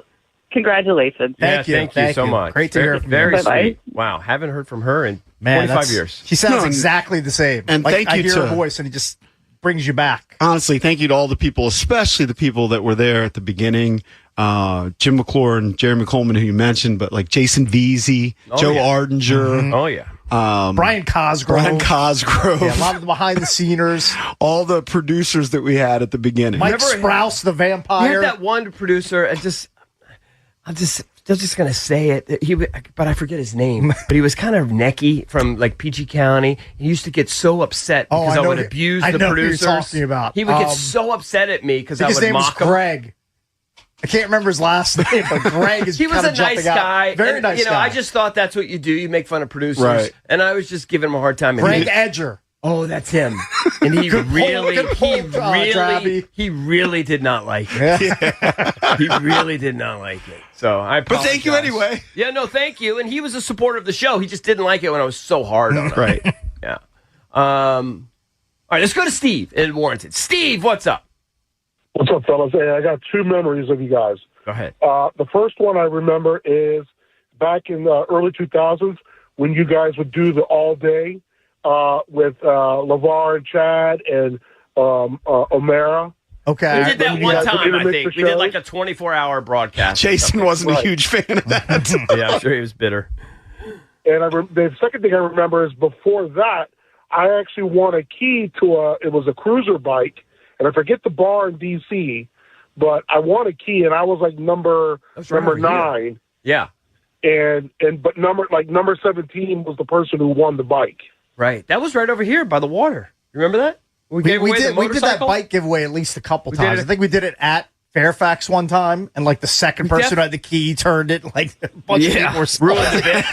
Ruined the bit. Yeah, but we did that multiple times. The one I won was the one where it was in D.C., and I remember I was like number 9, and like I said, it wasn't really there after someone won it. Yeah. Very cool. So, all right, cool, guys. Thanks, man. Appreciate you listening all these years. Really cool. Yeah. Today is the 30th anniversary of the Junkies. It all started on the new sports weekend on WJFK, 5 p.m.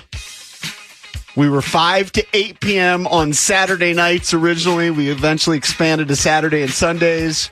A year later, got the full-time gig, but it's 30 years. If you have any memories of the early days, 1-800-636-1067. We're the Junkies on the Fan. Sports Radio 106.7 The Fan. It's officially Sports Junkies Day in Washington, D.C., celebrating 30 years of the Junkies.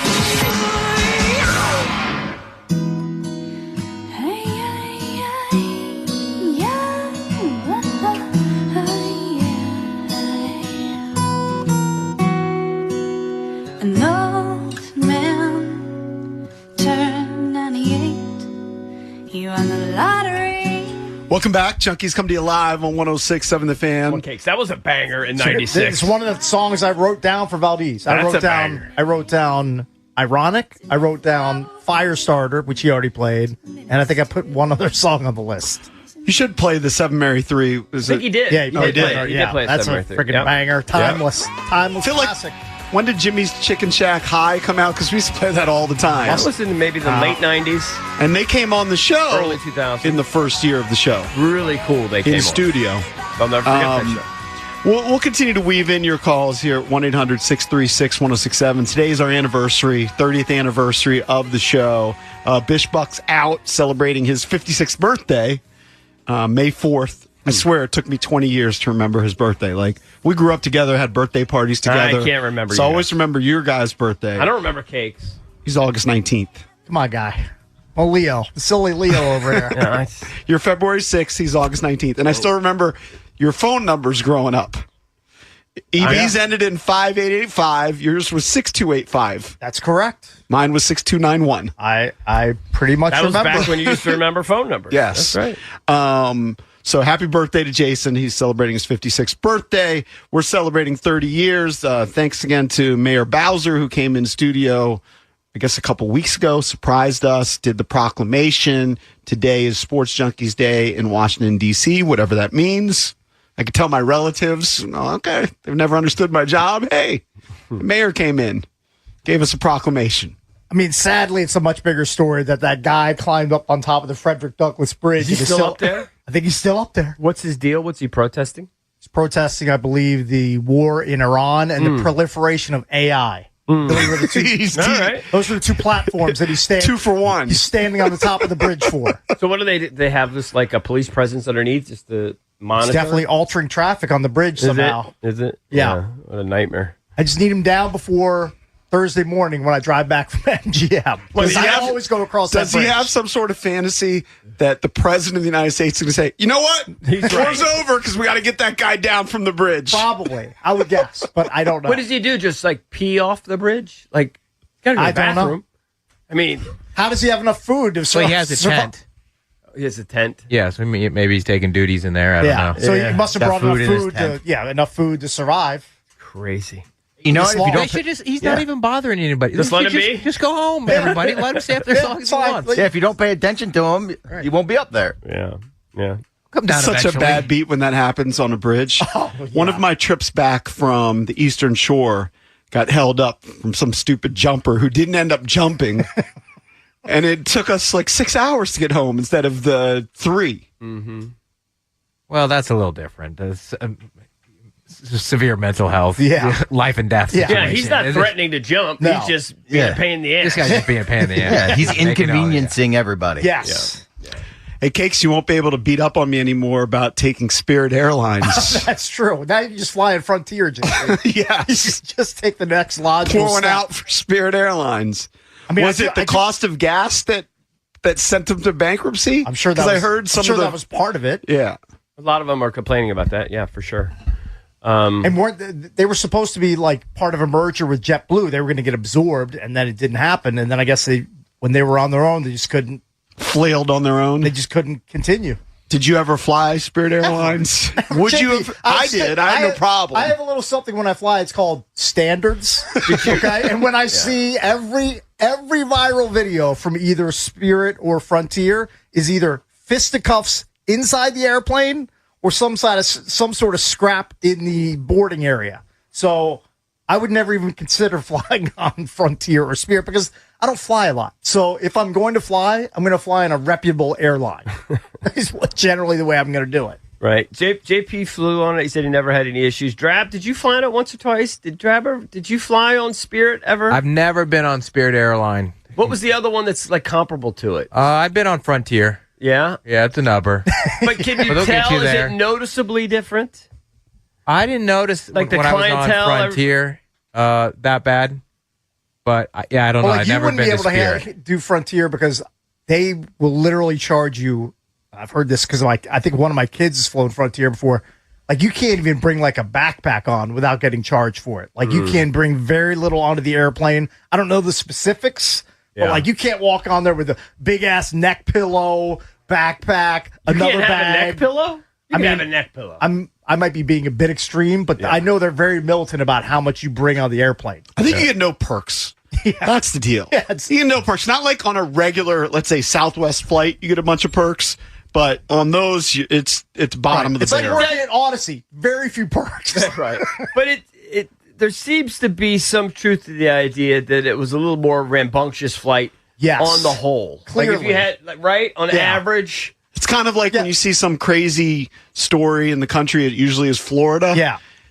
Whenever there was a big rumble on a plane, it tended to be Spirit Airlines. I'm not seeing a bunch of huge brawls in, I don't know, the Delta waiting area or the United waiting area. It was always either Spirit or Frontier where you're getting a knuckle sandwich right to your face. Or somebody's getting dragged out and screaming at the top of their lungs. There are more numbers. Our people.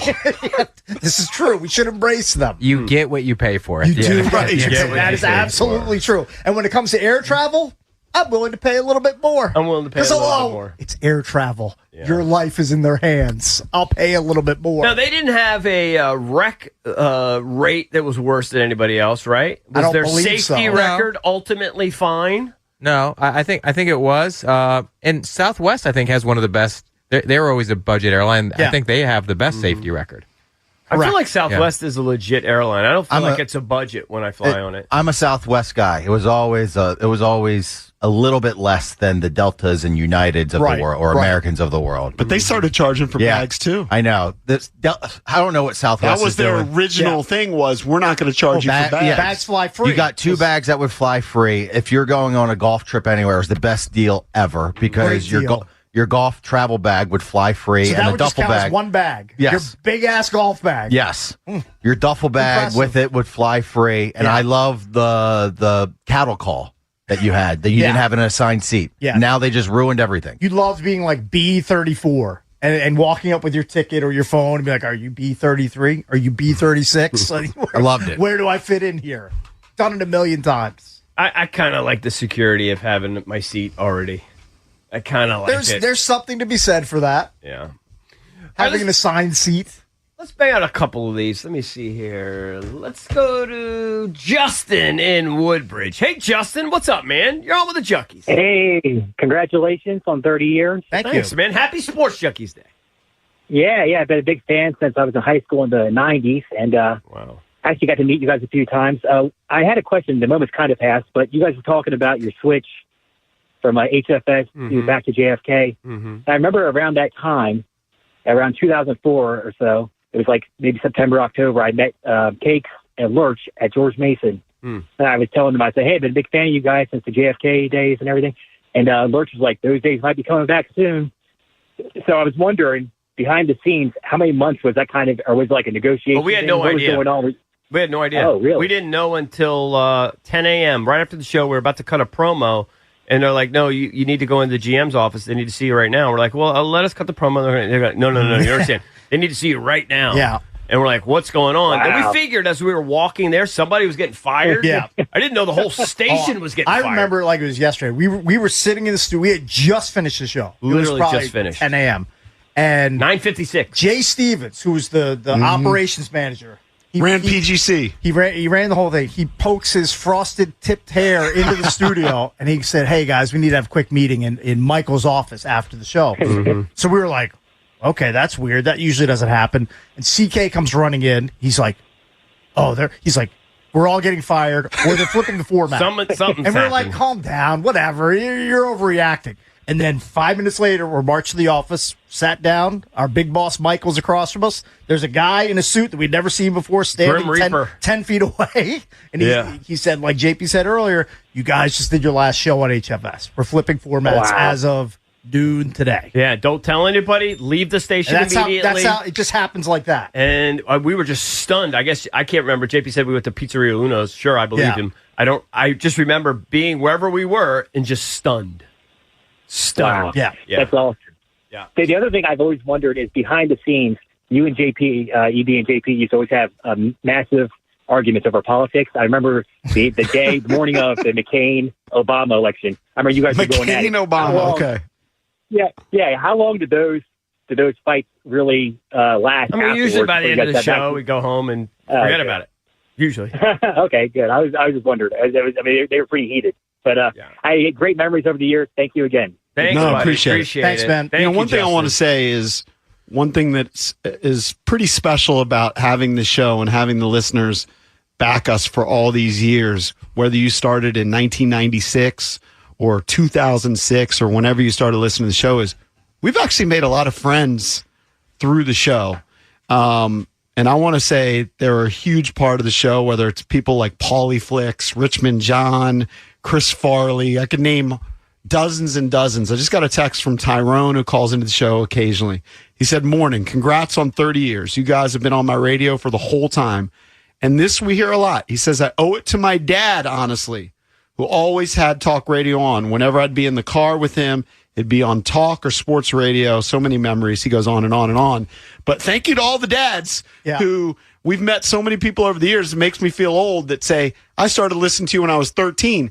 And they're like 40-year-old men now who have full families. Yep. Old ass dudes. We've also made friends we regret, like Rom. Like we know Rom because through the show. Otherwise, we wouldn't know him. And sadly, we've now known him for how many years? I know, a long time. 15 plus years, He maybe keeps longer. inviting me to his new mansion. I know, he's got a new fancy desperate for spread. us to go to his mansion.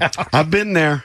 It's pretty impressive, but he's never going to use 90% of the house. Yeah. I mean, his basement, he'll never go down there. I think it had a pool table, a foosball table, a ping pong table. I mean, we should have a party at the house. It's huge. He basically lives at a Dave & Buster's, is what you're saying. Well, he's got a full gym in there. Yeah. And a sauna. I know he's not using got a that. sauna in there. It's the size of this studio.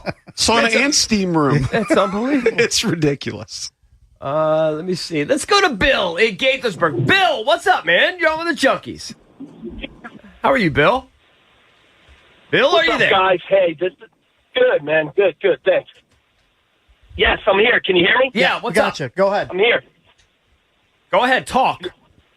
Okay. Bring This back is the a flush. story from the. Yeah, I was there to give him a break. Hey, shout out to Jason Waldman. I ran into him on Saturday. Just had the view. He was from Styles from the Under, the original white rapper group that did an intro for the show. Yeah. I remember doing shows from Dave & Buster's and having a big crowd and them going on stage, the homies going on I think stage. we did one like for our 100th show or something, and then maybe a 1-year anniversary, something like that. Those were a big deal back then. So it is Sports Junkies Day here in Washington, D.C. You're welcome to call us throughout the show at 800-636-1067. Share any memories you have from the last 30 years of us being on the air. We're happy to take your calls throughout the show. Hey, when it's time to upgrade your office, make the winning call with PVI Office Furniture. Their expert furniture consultants help design your space, deliver quickly, and they handle professional installations start to finish, from private offices and conference rooms to seating built for long days. PVI has got solutions for every space and every budget, too. Plus, you can see it all at their massive showroom and warehouse in Frederick. Make the winning move for your business. Visit PVI.com and put PVI Office Furniture to work for you. Every Wednesday at 9, Paul Taboni joins the Junkies. Deep right field for Wood. Long gone. Talking Nationals baseball and the biggest storylines around the team. C.J. Abrams, 3-run home run. On 106.7 The Fan. It's officially Sports Junkies Day in Washington, D.C., celebrating 30 years of the Junkies.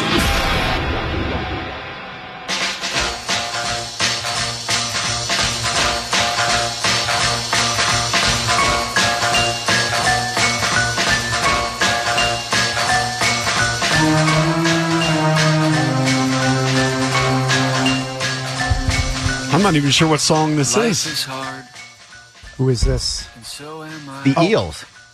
Novocaine for the Soul. One-hit wonder from 96. It's kind of coming back to me now. I like that you're digging deep, Valdez. Good job, Valdez. DJ Valdez, well done.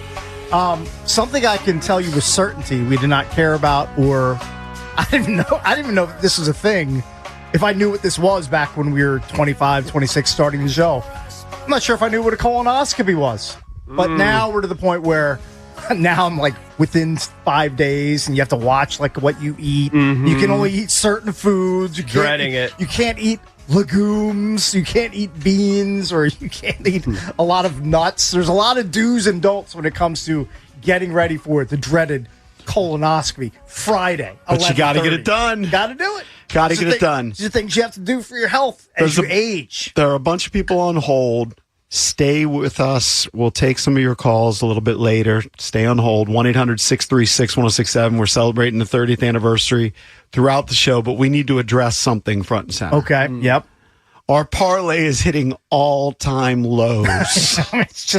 It's Drab went through it. I do know that this week, every one of us whiffed except for Valdez. Okay. 1 for 7 this week. 1 for 7. Pretty tragic. Drab said that the week before, we were 1 for 7. I don't know who hit that week. And the week before, we were 1 for 7. I don't know. Only one of us hit. The parlay has been active for 4 weeks now. Yeah. Okay. Together, combined, we are 6-19, and that is a 24% clip. I'm not going to speak for We're not picking 50-50 shots. Most of us are. Eric, most of us are. You did the James Wood plus 300 last week. Mm-hmm. Most of these bets are pretty close to even money or. There has to be the at average. Jason's average is plus 114. Cakes' average bet is minus 108. Mike is minus 116. So What is mine? Yours is plus 212. Yeah, so I'm doing a JP's little is bit plus more. 136. I'm plus 174. Drap's plus 171. I mean, I can go back to just picking 50-50 shots. But three out of all of us are basically hovering around even money. This is my opinion. Well, forget the odds. There's a couple people who are just 0 for. Who's 0 for? Jason. Jason hasn't hit one bet. I know that Mike Marr during the break, he almost sounded like Jason 15 years ago. He's like, I'm winning all my bets at home. He's like, but I can't win on the show. It's tragic. I feel like we should just shelve it till football season. I would be fine with it. No. I would be fine going on a hiatus. We should be Blink 182. Go on hiatus as far as the parlay is concerned. That is one option. I like giving the listeners the option to fade us. I like that too. We're so horrible right now. Everyone complains every week that we suck. It's a waste of a segment. Don't do it anymore. Let's give them the opportunity to make money. But you off have to pick something that's fadeable. We will. That's the new rule. At least for the time being, we can only make selections that are fadeable. Okay. Like give an example of something that is and something that isn't. Reds Cubs tonight. You could pick the run and a half, the run line, and you could pick the opposite side. So if I take the Cubs minus 1.5, you would take the Reds plus 1.5. Right. Give us one that's not fadeable. Well, like a James Wood home run. Would not right, be fadeable. Austin Reeves 25 points or more. Right. Props, You could pick over under on basketball. Embiid over under 18.5 points because you have two sides. Oh, you can. Okay. So no, well, if Valdez picks over that, you would pick under that. Yeah. But like when we'll set it up so you can take the opposite a pure side. fade. A pure fade. Yeah. So when I bet an Embiid double, even though it hits, that's not really fadeable. You can't bet no on that. So we were spectacularly bad this I last guess you couple could weeks. bet under 10 points. Could you? I don't know. I guess you could do like total rebounds. We're going to make it super simple, where it's like a 50-50 shot. So you're going to take the other side. And what we can do is we give our rationale for our pick, and we give our pick, and then we immediately give what the fade is on it. Mm-hmm. So that everyone knows, not everyone has to go searching for it or anything like that, and we have it ready to go. And somebody will hit. Of course they will. Hit. Yeah. Well, if the fade parlay hits before the real parlay hits, then it's over. It's over for us. I mean, it's already over, but it's fun. I like it. I always feel confident. I thought for sure Wood was going to hit a bomb. I don't usually feel that confident, and it probably shows. Yeah. How many have I hit? Results. Have I hit one? Yeah, you hit one. The one that you did hit was plus 190. It was Cam Young, top 10. That helps me a little bit. Yep, you're 1 and 2. That helped. We're all in the negative in terms of net earnings. Yeah, this is atrocious. And then this is all based off of $100 bets. Okay. So EB is actually in the lead. Parlay King. His net earnings are minus $10. JP's in second. Break even. Yeah. JP's in second at minus 104.76. I'm in third at minus 145. Drabs in fourth at minus 185. Then Mar minus 205. Cakes minus 209. Jason hasn't won a play. He's 0 for 3, minus 300. And he bets favorites half the time. His average bet is plus 114. Right. So slight dogs. Slight dogs so very, far. very slight. So we're going to make a parlay adjustment on Friday where we will make our picks, but we'll make them very fadeable. Okay. All right. I like it. So you can definitely make money You know off what? the jump. Jason might be... This is just a working theory that I'm having because we all know Jason loves favorites, right? Jason has never met a favorite he doesn't love. Yeah, I think this week he's fading himself? I think he's fading himself. He took the Magic at home in Game 6, which made sense because the Magic home game, closeout game, but of course that lost. Because he's plus 114, and that's very un-Jason-like. Usually he's... So I think he might be fading his plays that he's doing on his own. He's on the already show. he's ahead of the curve. He's hedging himself. Yeah, I'm telling you. Remember, we checked him somehow on FanDuel. There was a record of it. He had like 20,000 bets or whatever, and he was like at 500. He was basically a break even. But he'll bet like $3.79. It's irrelevant. He bets these It's weird an unwinnable numbers. game. That's what it points out. out. The point is that the money is irrelevant. The fact is, but the sheer volume of bets, he was still around 500. Like, but I would have thought he was way. Let me worse. tell you this about gambling, though. So I believe he took the Magic on Friday night. The Magic were up by 24 in the third quarter. So he's probably thinking, that's a big fat winner.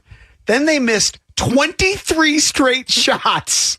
Yeah. That is sports gambling in a nutshell. Yeah, but he's gambled it up. An NBA team missed 23 straight shots, Cakes. He knows never to count his chickens, though. Like, you never turn on a game and say, oh, I have this bet if it looks like a lot. He's lost way too many. He understands. It ain't over until it's over. It's still horrific luck. Anybody that has ever gambled knows you don't count until it's all zeros on the Think clock. about the luck. You bet on Orlando, whatever money line, whatever the heck he had, right? They're up by over 20 at the half. In the third quarter, they're up by 24. No, they should win that game. Of course. Have you ever heard of an NBA team missing 23 straight shots? No, I mean, it's That's historic. 3-pointers, layups, everything. No, the best shooters in the world. It's crazy. This is how cold I am. On the Derby on Saturday, there's 20 horses. I picked the one horse that withdrew, that fell over on his back 4 seconds before the race started, scratched, he's out. And he didn't have time to put in another bet. Remember, he bucked the jockey off and fell on his ass. By the way, how great was that race? It was a lot of fun. Unbelievable. It was a lot of fun. Unbelievable race. From last to first. Yeah, I mean, that is crazy to come from all the way back and win it. There have been some amazing finishes, and, where you get photo finishes, literally, you got to see they win by nose, whatever. That was just incredible. And what were the odds that horse went off 23 to 1. 23 to 1. 23 to 1? Yeah. Yeah.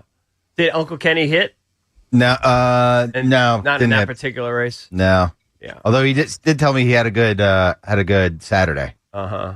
Just not the Derby. It's not the Derby. There's nothing like the Derby. I guess I was at a restaurant. Yeah. It really is cool. They cranked the sound up, the entire restaurant, everyone's standing up. There's just a huge buzz beforehand, hooting and hollering. It really is the greatest 2 minutes of sports. It is so much fun. We were at my daughter's prom picture thing, right? It was prom night. And all the guys, we were huddled around the phone, just looking to see, is it gone off yet? Is it gone off yet? We were monitoring it while our daughters are, taking their big prom. Because of the time investment, it might be the greatest sporting event in the world. Oh, yeah, you could literally just check in 3 minutes I beforehand. threaded the needle. I saw them loading the horses in. Is it the chute Valdez? I don't know. Whatever you call it. Gate? The gate. Okay. Loading them in.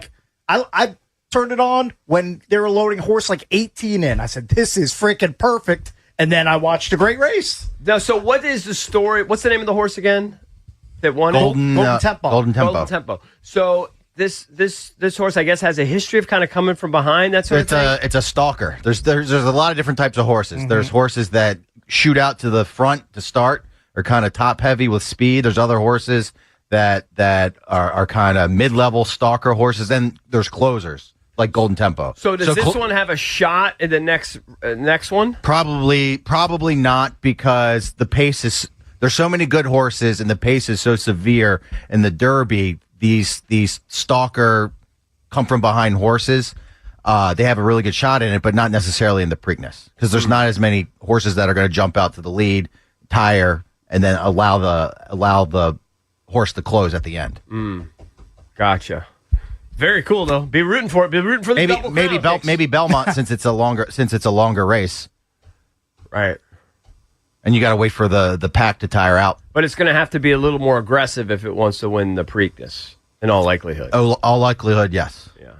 If it even races in the Preakness. Has to run in the Preakness. I think you have to. I think if you win the Derby, if you're not injured, you got to run. You got to give it a shot. I think they did that last year. They pulled them out. I know. For no reason. It's annoying. The rest of them. If you're healthy, you got to at least make a run for it. Right. Is there still the same amount of 5 weeks or whatever from the 5 Derby week total? Yeah, we talked about it. It's still the same thing.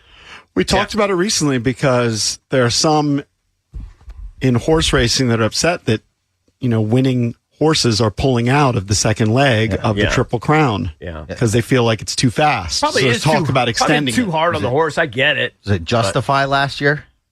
Justify they didn't do the second and then leg. I think Justify ran the Belmont, won the Belmont. The thing is, the Double Crown. The prize Double Crown. is so great, it's stud fees and everything. You don't want to do anything to endanger it. Yep. 1-800-636-1067. We're celebrating 30 years of the Junkies. Today is the anniversary. It all started on May 4th, 1996. Sovereignty, not justified. Okay. We're playing music from 1996 throughout the show, taking your calls with any early memories of the Junkies. 1-800-636-1067. Be right back. DC's FM Sports Talk. 1067, The Fan. This is an Odyssey Sports Minute. Let's face it, the Oklahoma City Thunder are better, faster, deeper, and now Luka's not going to play. So what does that mean for LeBron James and the Lakers in this upcoming series? This might be the end of this version. If this is it in L.A., what's next? Warrior, Cavalier, Clipper by 2027? Legacy is secure, but the future for LeBron, very much in play. I'm John Lund.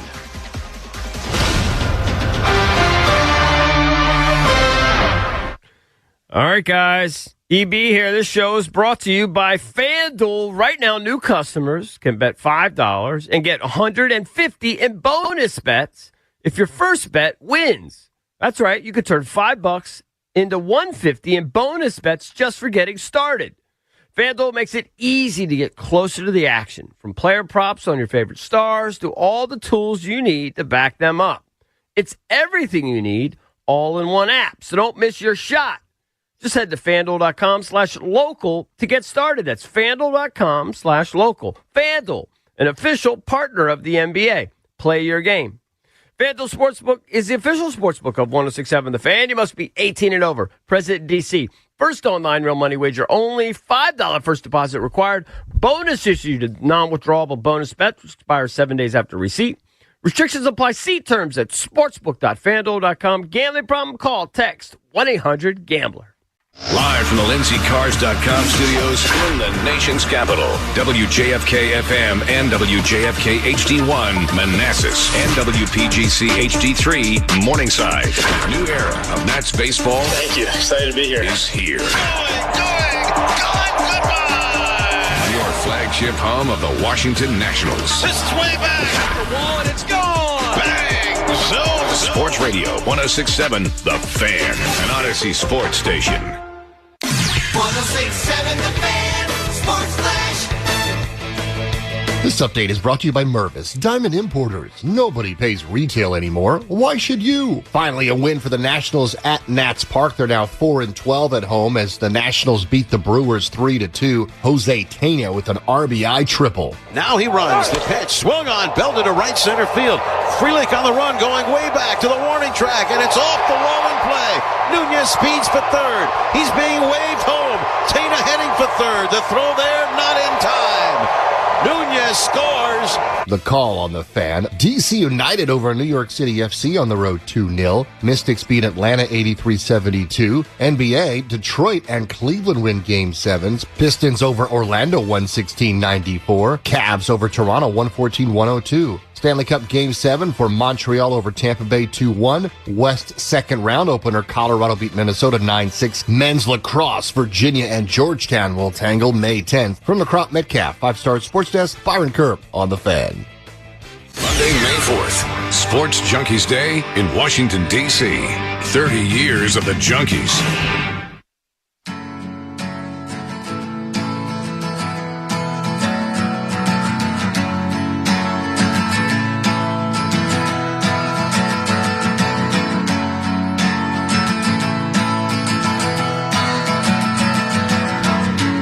Welcome back. Junkies come to you live on 1067 The Fan and the Team 980 here in the DMV.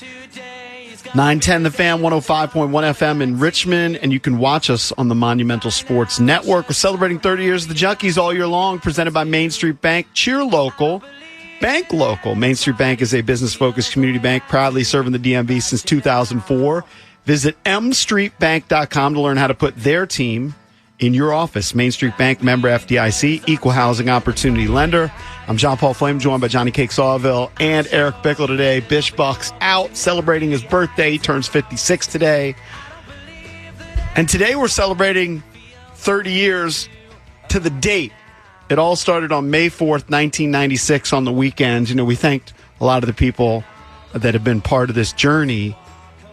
We should thank the two guys right here behind the glass and Mike Marr. Mm-hmm. But Valdez has been with us for the majority of the ride. I can't remember the year you started, but I would say 2008 or 2009. I remember Valdez would come in all dressed up. I had khakis. Yeah, I was commit belt. I had to go. I went from the job, the show in the morning, to classes at Maryland to working at the Capital Gazette at night. And didn't you have to lie to be an intern like 2 semesters in a row? College only allowed me to do 1 semester for credit. Okay. And then the only way to continue being an intern was to do it for credit. So I just told you, yeah, I'm getting credit. And then had Brett sign a fake paper. Right. And then I basically worked for free for a semester. Look at you. Look at that dedication. But you also should thank CK. Yeah, so I was getting to that. But Valdez, 19 years. Drab has been with us for basically half of the show. Now, he was with another show before. And when CK became the program director of the station and moved up, Drab took over. Do you remember what year that was? No. CK was the program director before I ever moved here in 2007. Well, I guess it's when Brett left. When Brett left, I took over in 2012. 2012. But my first introduction to the Junkies, I was telling EB earlier, was when I lived in Arizona with Dukes. And Dukes and Oscar would always use Junkies lingo all the time. Yeah, much to Dukes' and chagrin. so I would ask, like, what is this language? What are you guys talking about? And so they would tell me about the Junkies. And I just remember my very first story hearing about the Junkies was when EB bought his Corvette and wrecked it 3 days later. It's a great one. I mean, not great for your Corvette, obviously, but it's a great they story. thought it was the funniest thing in the world, and that was my first introduction to you I got guys. T-Bone. I'm lucky to be here, buddy. Yeah. Let me tell you. But CK came aboard the ride. He actually, here's a tweet from a listener. He said, congratulations on 30 years. Started listening when you guys were doing weekends and haven't stopped. I got this. And he has a picture, our original publicity photo. I got this when you guys made an appearance at the St. Charles Town Center Mall in good old Chuck County when I worked in the mall. Don't remember the year. Just to let people know, like behind the scenes, we did an appearance at the St. Charles Town Center in the Dorf a long time That was ago. kind of our wheelhouse. And we did very well out there. We were giving away some sort of prize. Yes. I can't remember what it was. Right. Like if you could throw a football from 30 yards away through a hole like this big in like a Brett Favre cutout or some stand-up. Nobody had a shot. Was it something, though, that was officially... impossible. Was it something that was officially like a $10,000 prize or something? Yeah, it was I think it was a decent real prize. event. But I mean, there was no way. Like Dan Marino couldn't throw the ball through this hole, let alone some clowns who are going to come shop at a Hot Topic and say hello to the Junks back in the day. I've been posting some of the early pictures and some of these messages at Junks Radio. But the reason I brought that up is CK came to one of those appearances at a mall. At Springfield Mall. So he comes to the mall, and we had an appearance at the Barbershop and Company. Okay. And we're standing outside, and CK started talking about how he was interested in radio. He was 18 years old, I believe. And ultimately started interning for the show and been part of the show. Was one of our, I would not say our original producer, because our original producer was Jim McClure, but one of our early producers was CK, and then Brett came aboard kind of a similar way that we met him out and about at one of our appearances and eventually started interning and became a producer. And CK and Brett were our producers for many, many years. And then Drab and Valdez have now probably taken the lead in terms of a team together for many, many years. 19 years. Make me feel old. Yeah. You've been with us 19 years? Yeah. Dude, that's crazy. We damn near raised you. Basically. We're crazy. Semi-father figures. Yeah. I mean, you have a real father, but we're like the next best thing. Thanks, Dad. And from Uncle Ken. Let's not forget So Uncle hopefully Ken. we're not missing anybody. Thank you to all the producers all along the way. Oh, But yeah, totally. kind of the main guys after the first couple of years, CK, Brett, who of course has gone on to bigger and better things at Sup Dogs, Valdez, and Drab have kind of carried the show behind the scenes. Yep, big deal. All right, let's play a few of these calls. Why not? We're just doing it. One of those shows. Let's go to Seize Mike's because we opened the show with his intro. And white rappers have been a big part of the show basically for 25 years. We had a shave when we moved to HFS. It was kind of a pain, but we used to have these production meetings. They always wanted to come up with ideas. And when 8 Mile came out, we decided to have this white rapper contest where we met Schwartzy, and it's where we met Cole, a.k.a. Seize Mike's. What's up, buddy? How are you, Cole? Hey, Cole.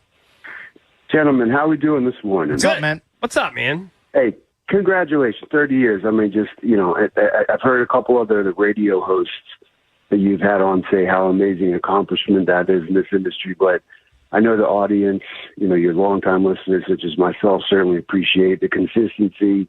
You guys have gone through a bunch of different phases, and I'm just honored to have played such a small part in it. I did want to say, actually, the first time I met you guys was, I think it was 98 or 99, you were having a talent show. Yeah. So I came up with my beatboxing friend, Max, who actually mixed the song that you played, and thanks to Steve Bills for the beat for the song.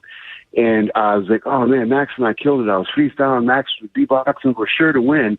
And we lost to a guy who could throw up on command. You lost to Ray the Puker. Yeah. Yes, and I remember thinking that is about as fun a time as I've ever had. In just going forward, there was a couple memories I wanted to share. One of them was, not to take things too somber, but after 9/11, I just remember listening to you guys day after day and thinking, man, for all of the funny stuff that they do, the clever things they do with sports, for them to be able to pull off a show, after such a tragic event, that was pretty amazing. And then another thing. Thanks, man. Let me just comment on that real quick. Appreciate that. Is that, remember, those were like commercial free, and we went like 4 or 5 hours, like for the whole week. It was just commercial free. Nobody knew what to do. We were just trying to process it like everyone else. We had people who call in, like that were in the Pentagon, or their family was at the Pentagon, or you had family from the World Trade Center. And I will say that, my father passed about 20 years ago. That he was so proud of us for how we handled that. Yeah, I appreciate you bringing that up. Man, that is, what a memory to have with your father, too. So that's awesome. One other thing, speaking of family and friends, too, and I could go on and on. So I'll just leave you with this one, then hop off, say thanks again for playing the song, all the stuff that you've done for me and the audience over the years. I grew up in Maryland, met my wife, almost 10 years ago now, and, moved out to Virginia to be closer to her and her family. I've met so many people in the Maryland, Virginia area. It's like 99% of them, as conversations are going on and we get to talking about our interests and stuff. I said, do you ever listen to the Junkies? 99% say yes. The other 1% are just donks who nobody cares about. But that's really nice. You guys have such a reach. You've been doing so well for so long. Thank you so much for letting me be a part of the show. Congratulations, guys. Thanks, man. Thank you. Thanks for all you've done to help us with all your songs and just contributing and be a part of the community. Really appreciate you, Cole. We'll play the song again later. Maybe we'll open up the 9 o'clock hour with it. I wanted to say the 9/11 shows jump out, also the DC Sniper. Because we were live on the air when that stuff was happening. Yeah, it was terrifying times. I remember one time. It was all awful. One of the worst times to live in this area, right? What a horrible tragedy. Just traumatized the entire region. That, we kind of picked up on the fact that they were doing it like close to exits, and they were gas stations. Yeah. And one night when they shot up that Home Depot right here in Fairfax or whatever, I thought I was outsmarting myself. I ended up driving right to the scene. It was really? I was stuck in traffic for like 3 hours that night, and I was trying to dodge it. And I outfoxed myself. I remember being low on gas on that gas station that was like right at the corner of 123. The Exxon. Yeah, right, and having right to get gas there and being butt nervous. Yeah, because right near butt nervous, but I had to get home. Yeah. Everybody was. The region was terrified. And that's when we did, we had different variations of time slots. Originally, we were 7 to 10, and then eventually went to 11 o'clock at night, and we did 8 to 11. We did different, and then we did midnight. We had a period where we went 10 to 1. Yeah. Yeah, which is just insanity. We did 7 to 10, and then a 10 to 1 show. Crazy.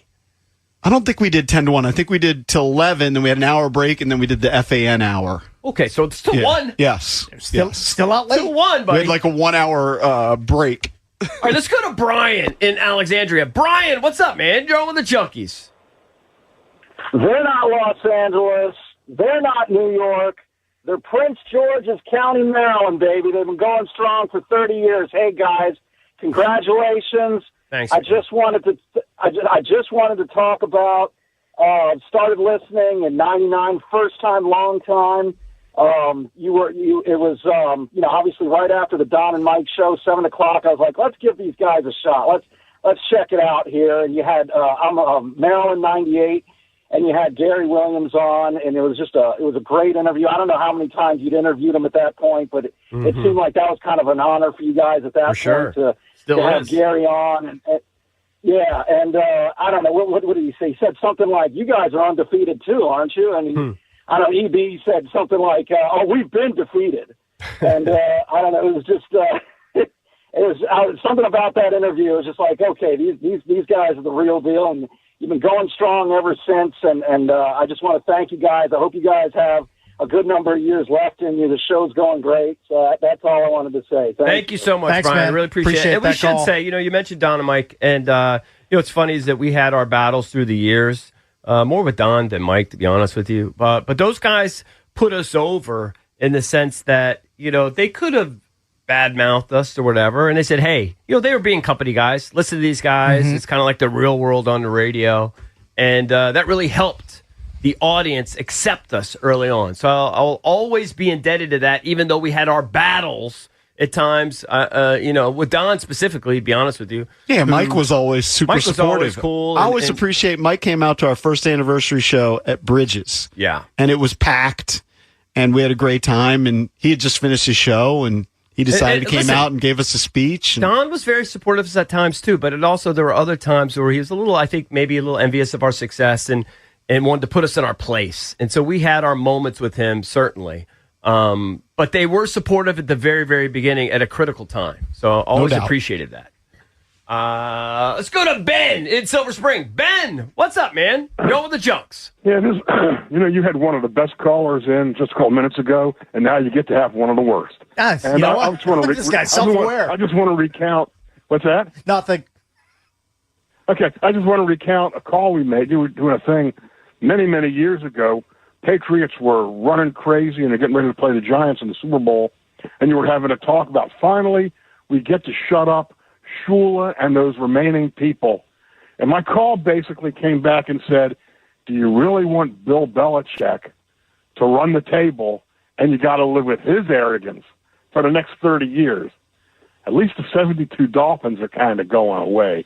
But one of the things I want to say is thank you for putting up with me over the years. And I got to say, one of the best things about your show is on 1 minute, you're talking some serious sports.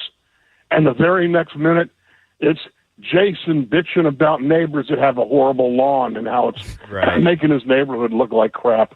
And you guys are all over the place, and you've been entertaining as can be. And I want to congratulate you and say thank you for taking my calls.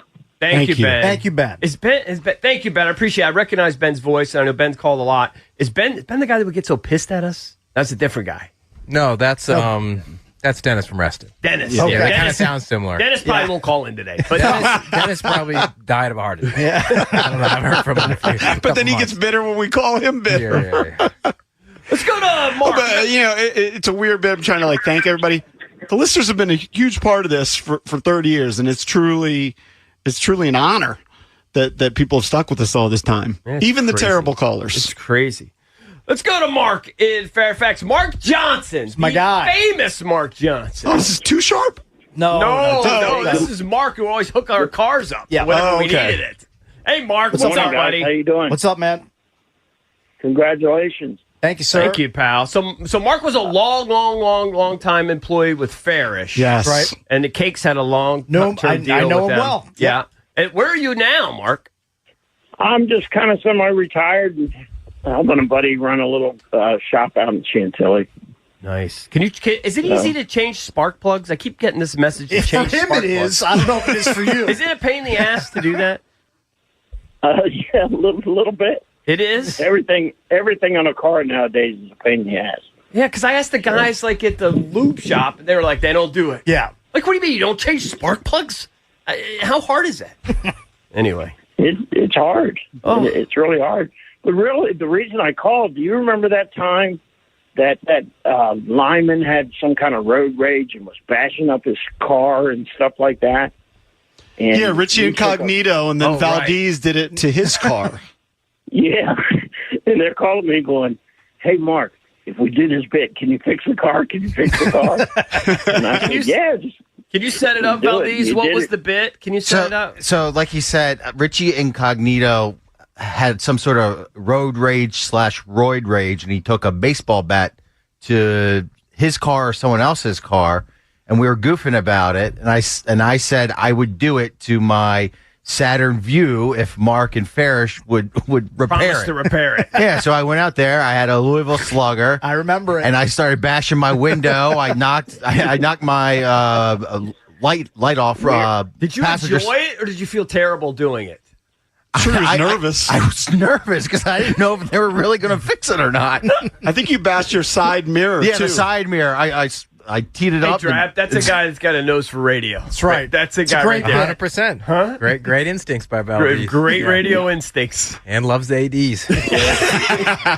Don't sleep on that. Listen, I've been a long-time listener, a good friend of Cakes, and appreciate you putting me on for a minute. But congratulations, and keep it going. Thanks, Thank man. you, Mark. Good to hear Really you, Mark. appreciate your help all those years. Thank you, buddy. And he has the same name as a guy who used to call into the show and was a 3-time world champion in boxing because Mark Too Sharp Johnson used to call into the Definitely show. different people. Mark's always been good to us, but also it gives us an excuse to play Cakes' Drunken Farish clip. We can go to break with it. Okay, excellent.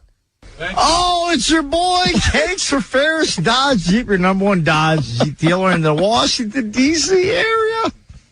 If you're in the market for a new Dodge or Jeep, now is the perfect time to buy. It's the end of your wrap-up sale at Ferris. Looking to sell as many vehicles as possible before the end of the year. Listen to the silly offers. Rebates up to $4,500. 0% financing. Free lifetime maintenance. Just like Get out to Ferris. Make your best deal. Do it today. Do it now. If you don't get the deal you want, call back or go back to see my man Ralph Perkins. He'll step in and make sure that the deal gets done for you at Ferris. Classic. When you go out to Ferris, bring some canned goods for their food drive. Ferris is looking to fill up a car from each of their showrooms and donate to a local food bank. Because their money, they hook you up in the local community. Ferris Jeep in Fairfax City. Take advantage of the end of the year wrapper right now at Ferris Dodge Jeep in Fairfax City. Sports Radio 106.7 The Fan. All right, guys. What if selling your home felt more predictable, more controlled, a lot less stressful, the right strategy at play, serious buyers walking through your door, confidence and everything? Well, that's exactly what Debbie, Sarah Reynolds, and Power Own team with Keller Williams bring to the table. They're not just going to put a sign in your yard, hope for the best. No, they build a strategy designed to get your home sold. Pricing it right, to creating demand, to negotiating the strongest possible offer. Every step is intentional. That strategy is why homes sold with Reynolds and Power Own team sell 2 times faster than the average agent. There are fewer days on the market, fewer disruptions to your life, smoother experience. It's why their sellers net 4.2% more on average. For many homeowners, that could translate into $30,000 more at closing. More money, more control, more assurance in your next move. So do me a favor. Call Debbie, Sarah, and Reynolds and Power team right now. Find out more about this guarantee and others. Memorize this number, 844-654-SOLD. That's 844-654-SOLD, or check them out at DebbieHasTheBuyers.com. It's officially Sports Junkies Day in Washington, D.C., celebrating 30 years of the Junkies.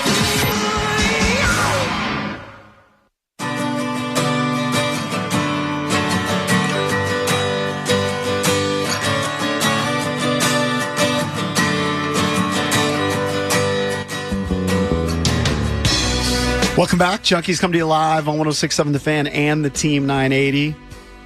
It's JP Cakes and EB Bish celebrating his 56th birthday today with the day off. Yeah.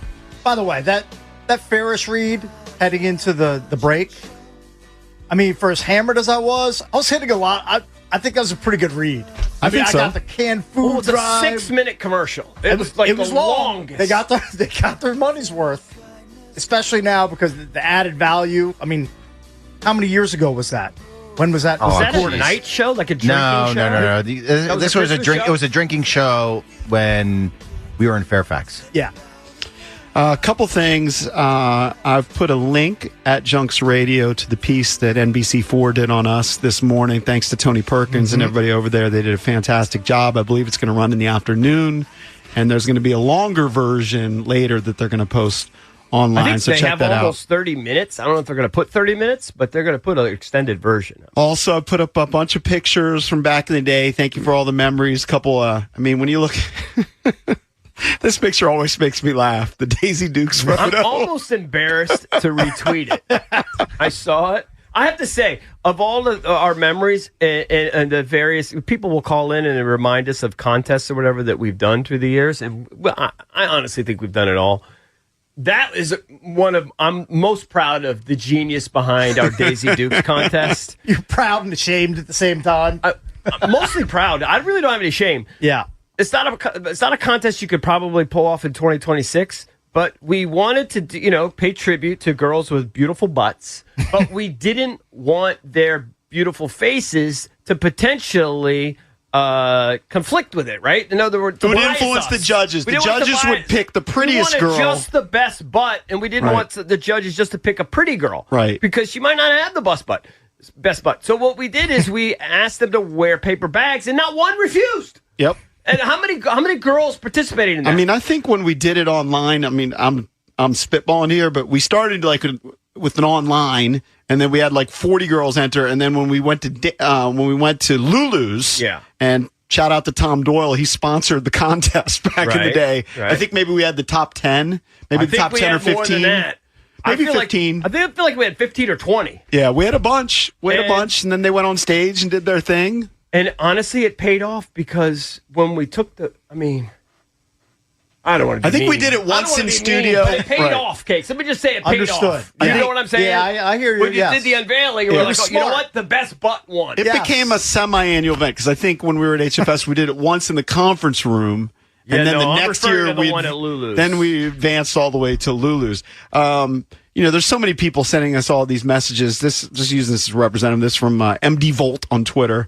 Says, happy day and congratulations on 30 years. I met you at Damon's in Waldorf back in the day. The Damon's Holiday Inn converted to a nursing home, which closed in February. Oh, really? But I remember doing those Damon's appearances. Damon's appearances, we felt like rock stars. Yeah, they were packed. They would literally have people wrapped around the outside of it, and you felt like you were in sync or something. I definitely got pulled over leaving that appearance, and luckily I was good about I think I had 2 beers of the appearance. Right. And if I'd had more than that, it might have gotten dicey. Trouble. What happened? But you got pulled over for speeding. Speeding. You wanted to get home. Speeding, just like an idiot. Yeah. We had 3 or 4 real stalwart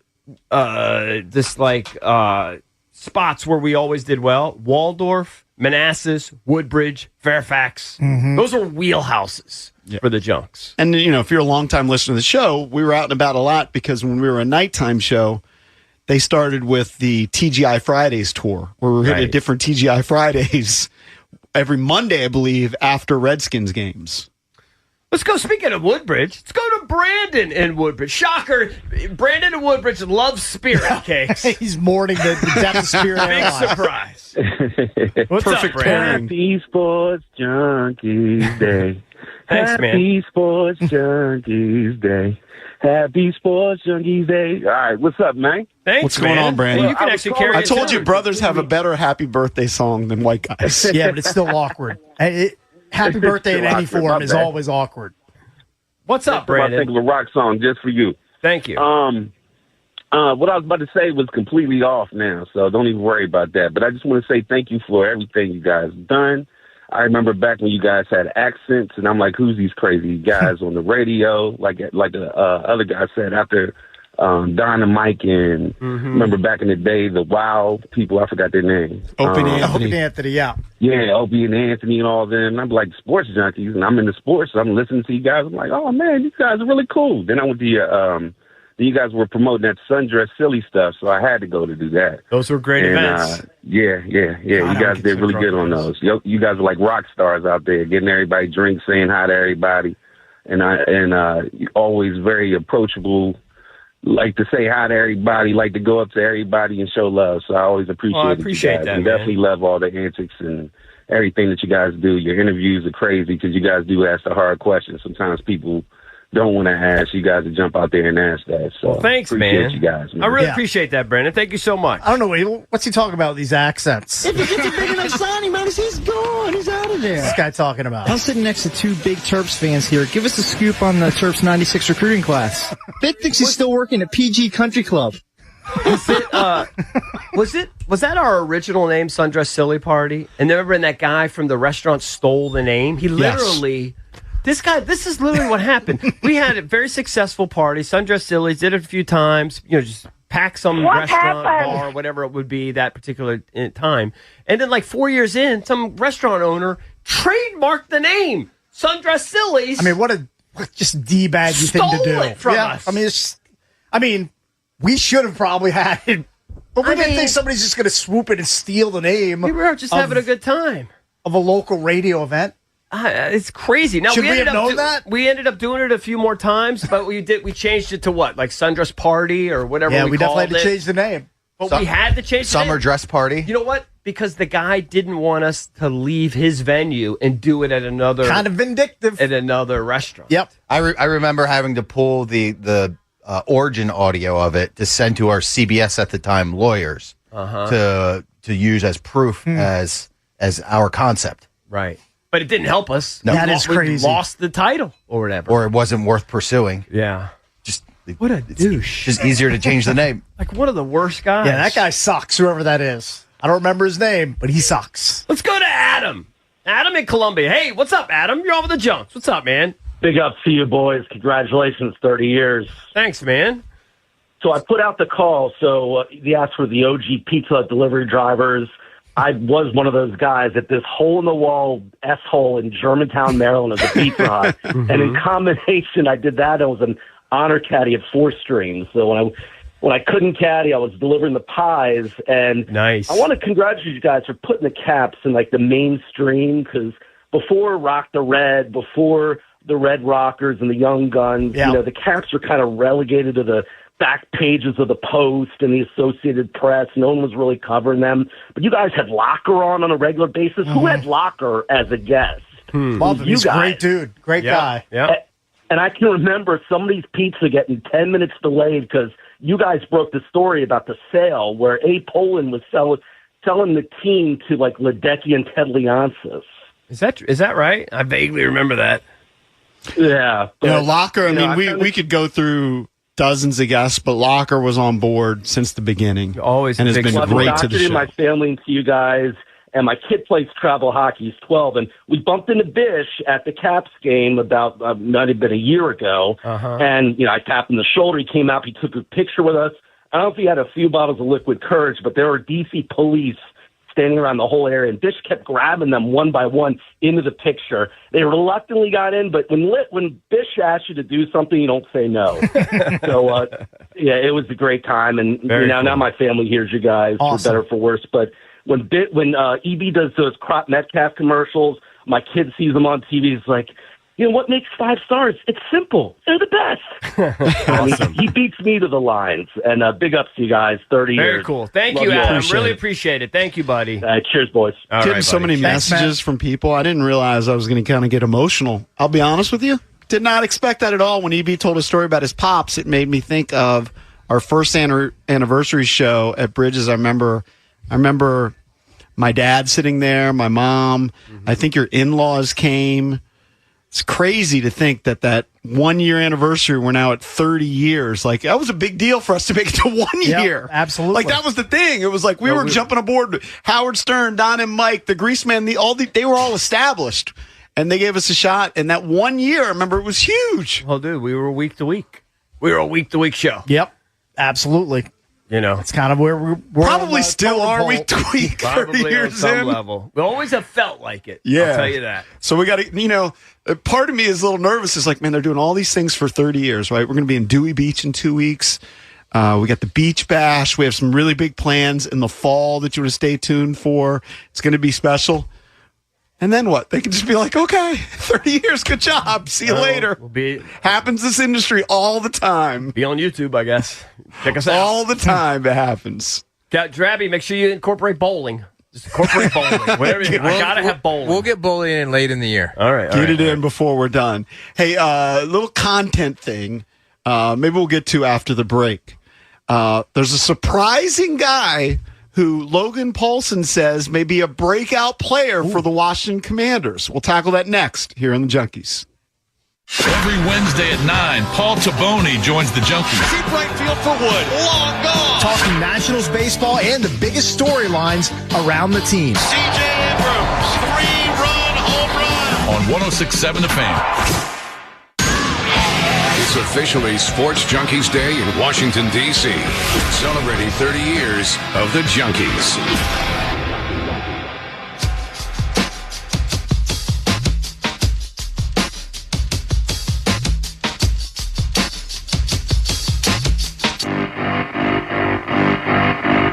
Marky got with Sharon, and Sharon got Sharia. She was sharing Sharon's outlook on the topic of disease.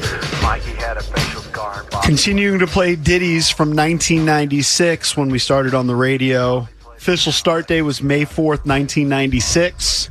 Started on Saturdays, part of the new sports weekend that WJFK put together after they purchased the rights to broadcast the Redskins.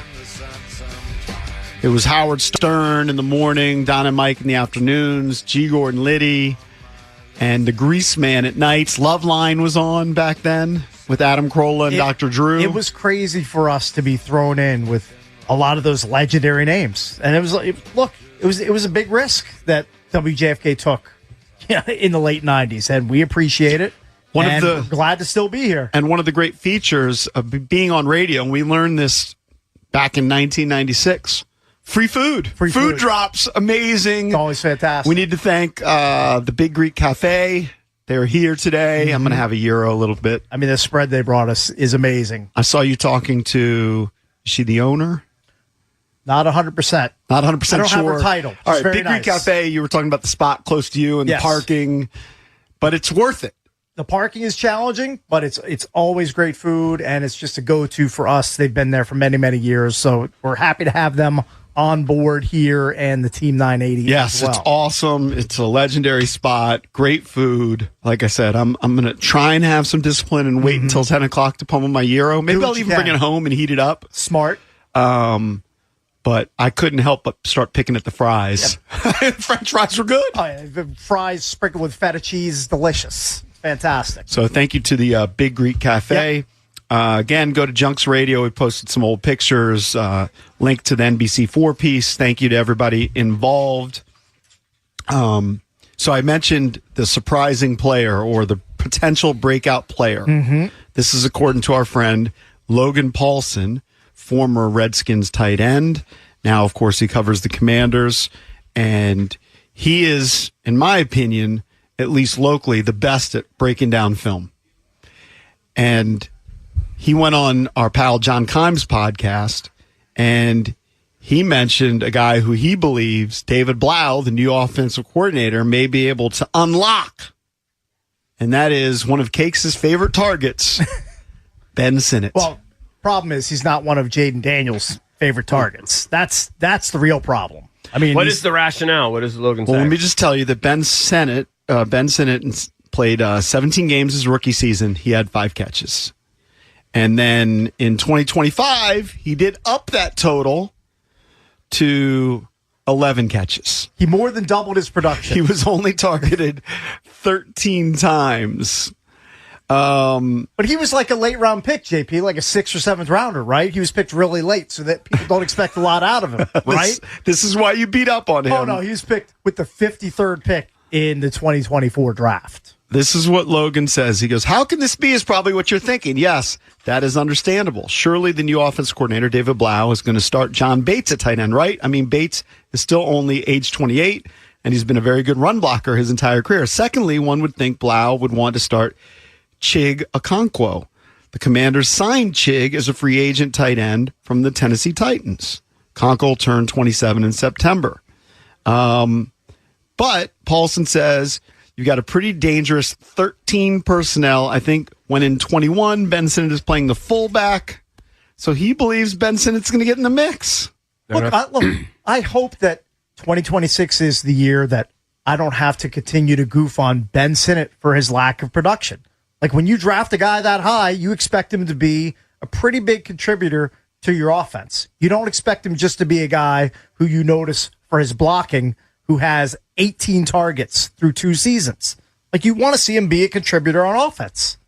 He should be a guy that's catching 30 or 40 balls minimum in your offense. I think it's when you're more drafted that high. I think it's more if it the doesn't thought. happen this year, write him off. But I give him a sliver. I'll give him another. Give him a little look. hope. I'll give him a chance in this new offense. Maybe he's more of a focal point, and he's just a guy whose talents have been underutilized. But I would also posit that if he was as good as advertised and as good as where he was drafted, he already would have made an impact, and they would have found a way to use him. Yeah, I think the thought is, and it's really unknown, is that David Blau's offense is going to be different. Right. And it's going to feature tight ends maybe a little more than Kingsbury's offense. Right. We're going to see Jaden Daniels under center. You're probably going to see him rolling out more, and that might be a spot where Ben Sinnott, who's in a tight end and is blocking and comes out, can catch some short passes. I think we've heard Logan talk about what he sees on film is different, like his strengths were different than Zach Ertz's strengths. Yeah. So maybe they're going to play to Sinnott's strengths, but I totally agree with you. It's the swan song for him. This is it. Make if or break. If he doesn't produce this year, it's over. As far as any like long-term hopes, this is it. This is your chance. I wouldn't be surprised. I'm curious to see how Diami fits into this offense because remember at the end there. He had a pretty significant role. There's a reason why Jacksonville gave him $10 million. Now, it didn't work out there, but he's only a year removed from that. I'm just curious to see if they don't find a meaningful role for Diami in this offense. I mean, he's got plenty of opportunities here. He's in the right room to get a lot of targets and a lot of exposure in this offense. Personally, I could see Terry, Diami, and Antonio Williams. Sure. Your top 3 guys. I could potentially see that. That makes a lot of sense to me. Then with Chig, Sinnott, you got Rashad White catching balls out of the backfield. Yeah. Like you have a decent amount of weapons that you can lean into here. Some of them are unproven. Some of them need more, to be more woven into the offense, like Sinnott. But I wouldn't be surprised if he is more featured, that Sinnott goes from 11 catches in 2025 to 25 or 30. I think that's reasonable. I think that's reasonable. It's not going to be earth-shattering. I think that's a decent step for him. I think that'd be reasonable. I know it went on with Grant and Danny. I think it was on Friday. Might have been Thursday. I think it was Friday. And they asked, I think they both asked each once because they weren't paying attention. Have they done enough to improve the offense and to help Jaden? And I don't think they've done a ton, but I do think that the offense will be a tick better. Adding Chig, and I think the running back room is probably a tick better.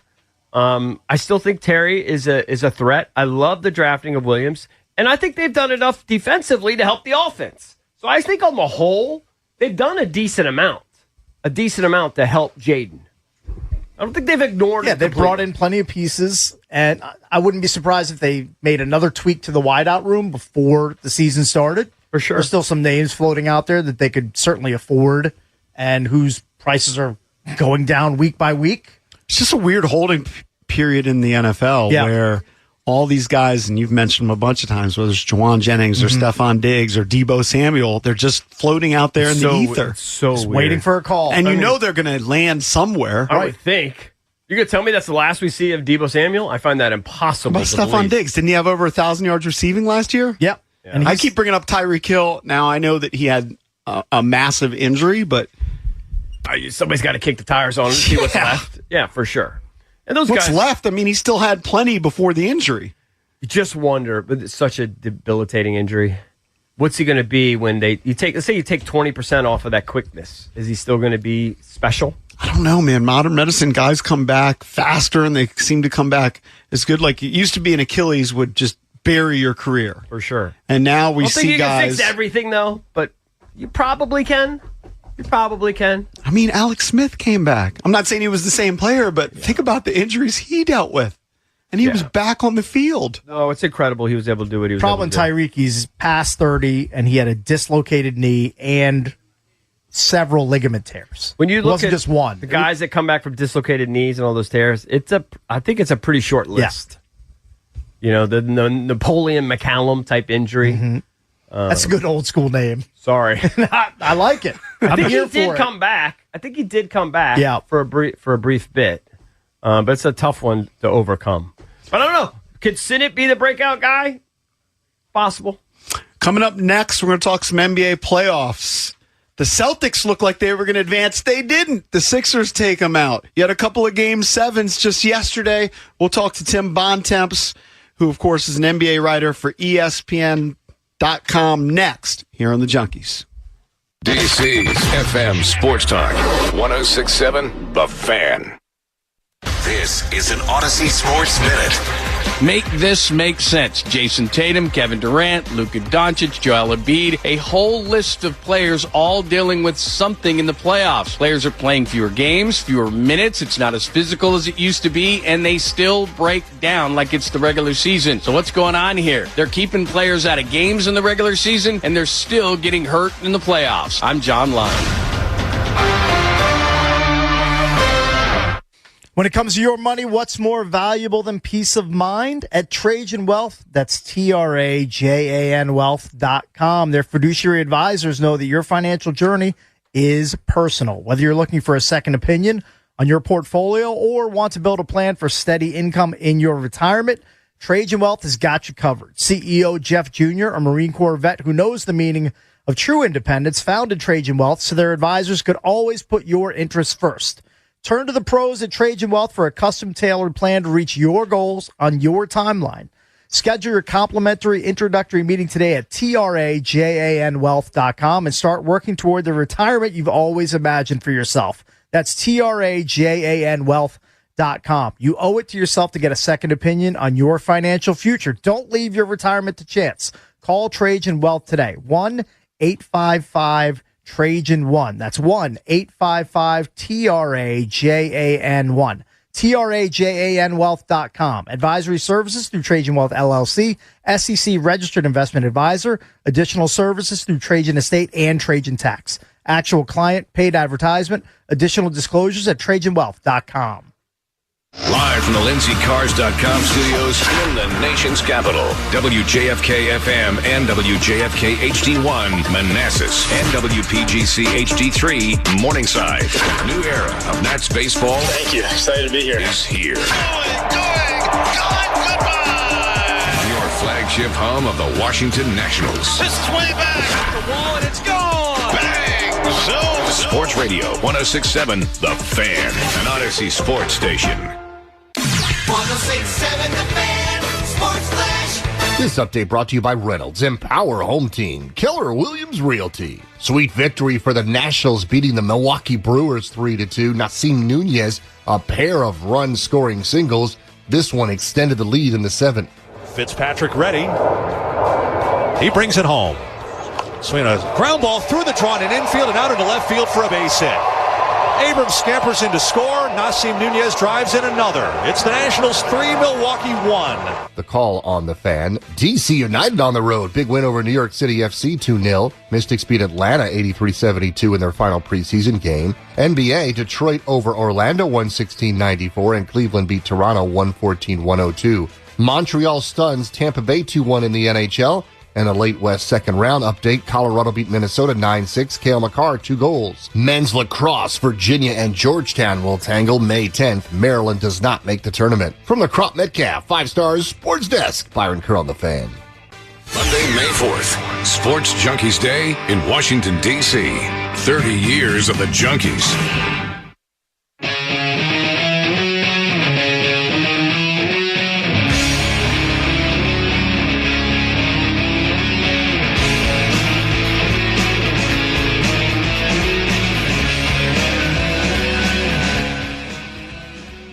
Welcome back. Junkies come to you live on 106.7 The Fan and the Team 980 here in the DMV.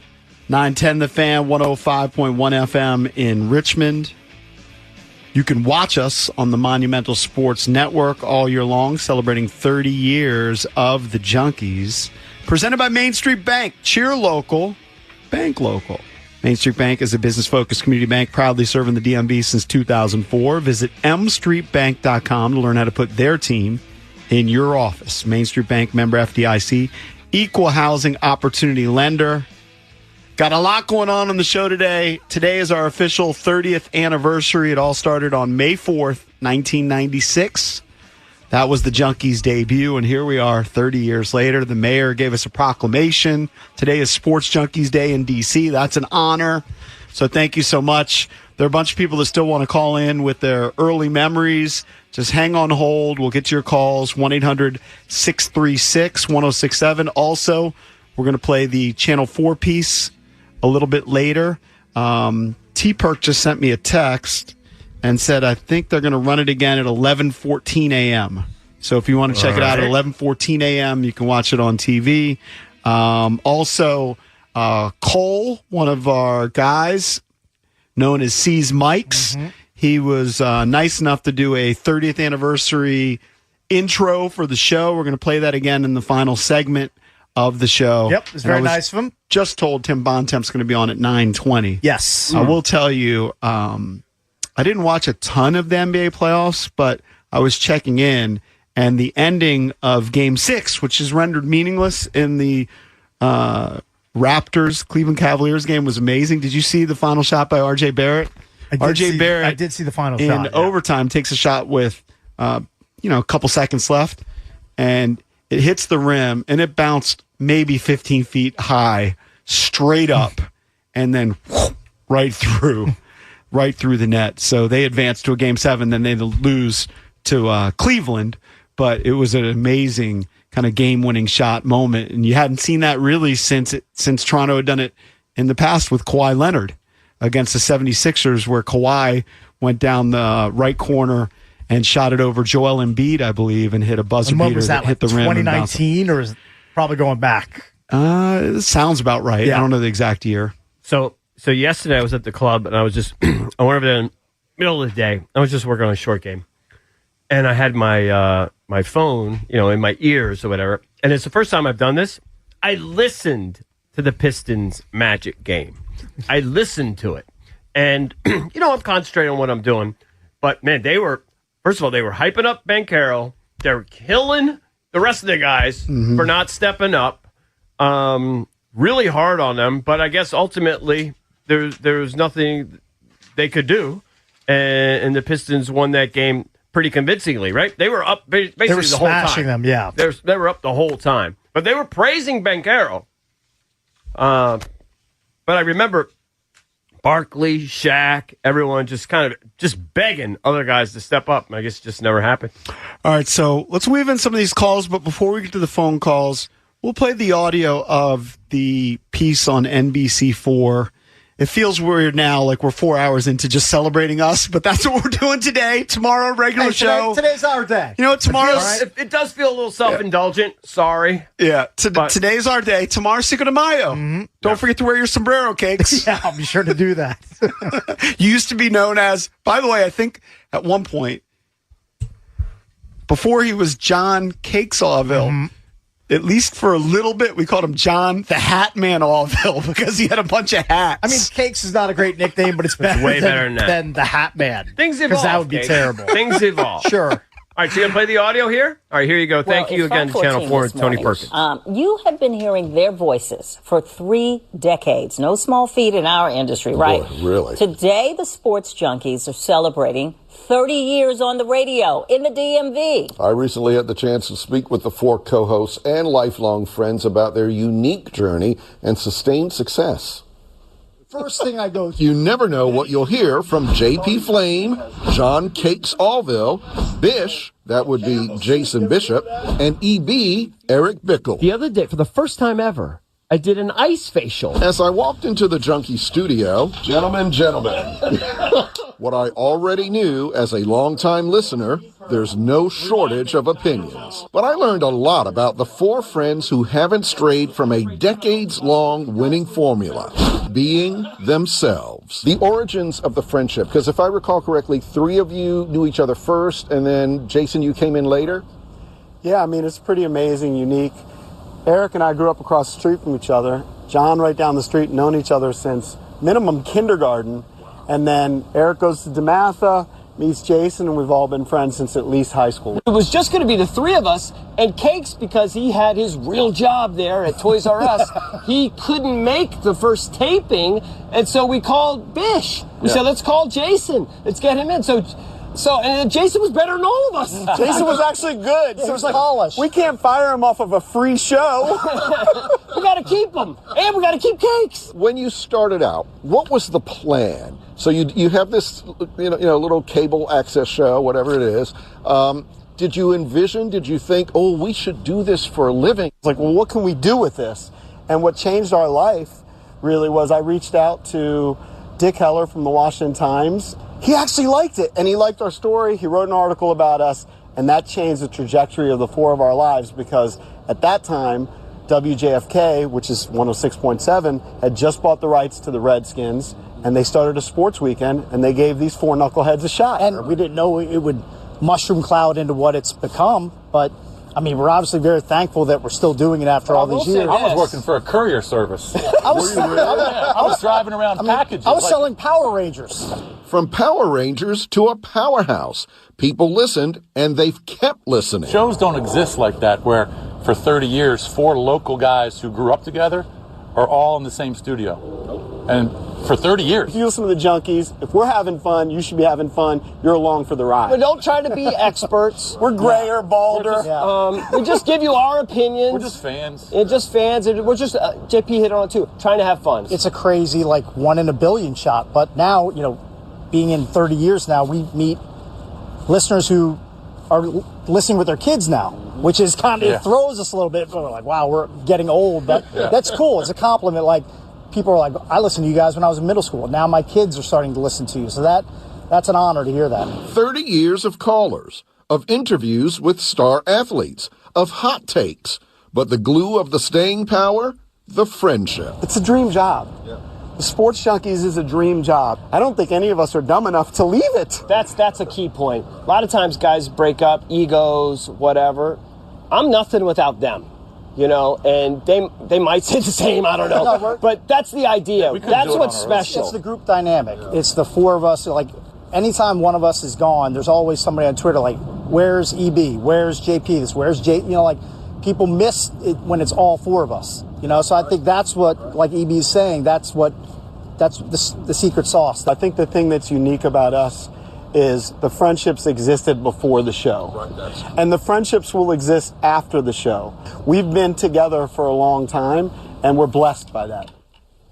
They sure are. It is a truly unique story. Take a look at this. The journey is still going strong. Mayor Bowser recently presented the Junkies with quite the honor. Today, May 4th, is the day that the Junkies debuted on the radio back in 1996, and today is now officially Sports Junkies Day. That's so in nice. The district. Yeah, That's so congratulations nice to them. And we were just kind of chatting about how the callers give them the business.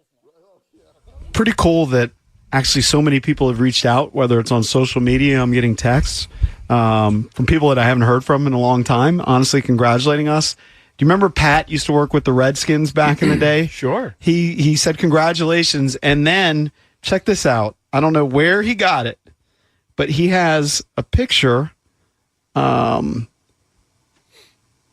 the Beastie Boys Day.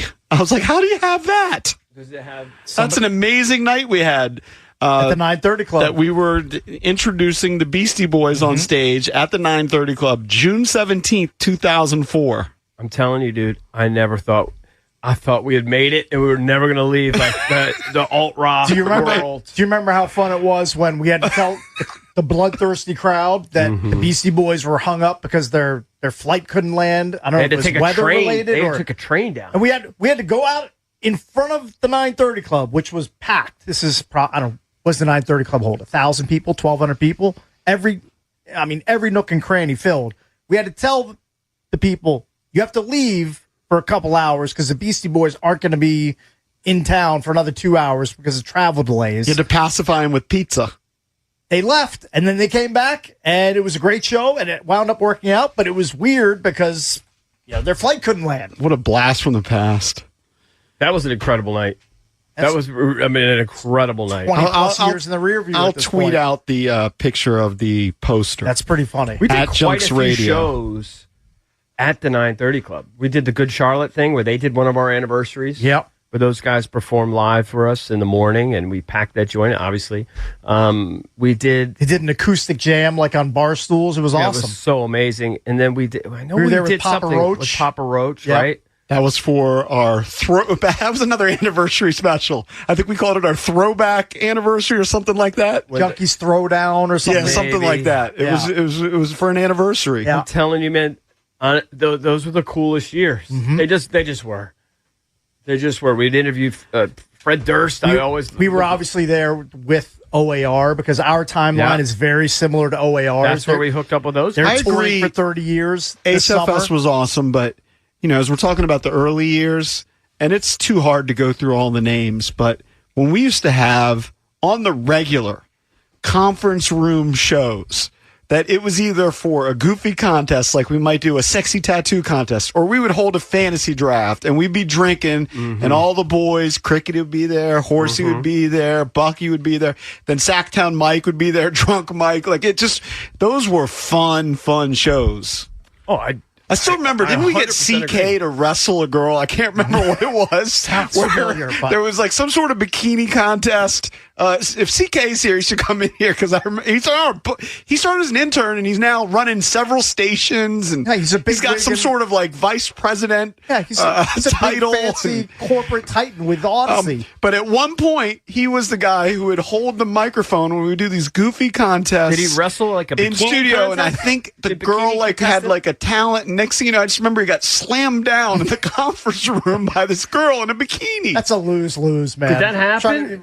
CK, can you remind me exactly what the contest was? But as we're reminiscing on these early days, I was saying, HFS years were great, but we had so much fun in Fairfax doing these contests and everybody hanging out, whether it was Tom Healy. I mean, the names could go on and on, that we would just have 15 guys in a conference room, and you usually were the guy holding the mic. Yeah. And somehow we had you, in my memory, wrestling a girl. Yeah, well, that definitely happened. What was the contest? What was it? I think it was the first bikini contest that I was involved with, so that would have been 98, 99, somewhere around there.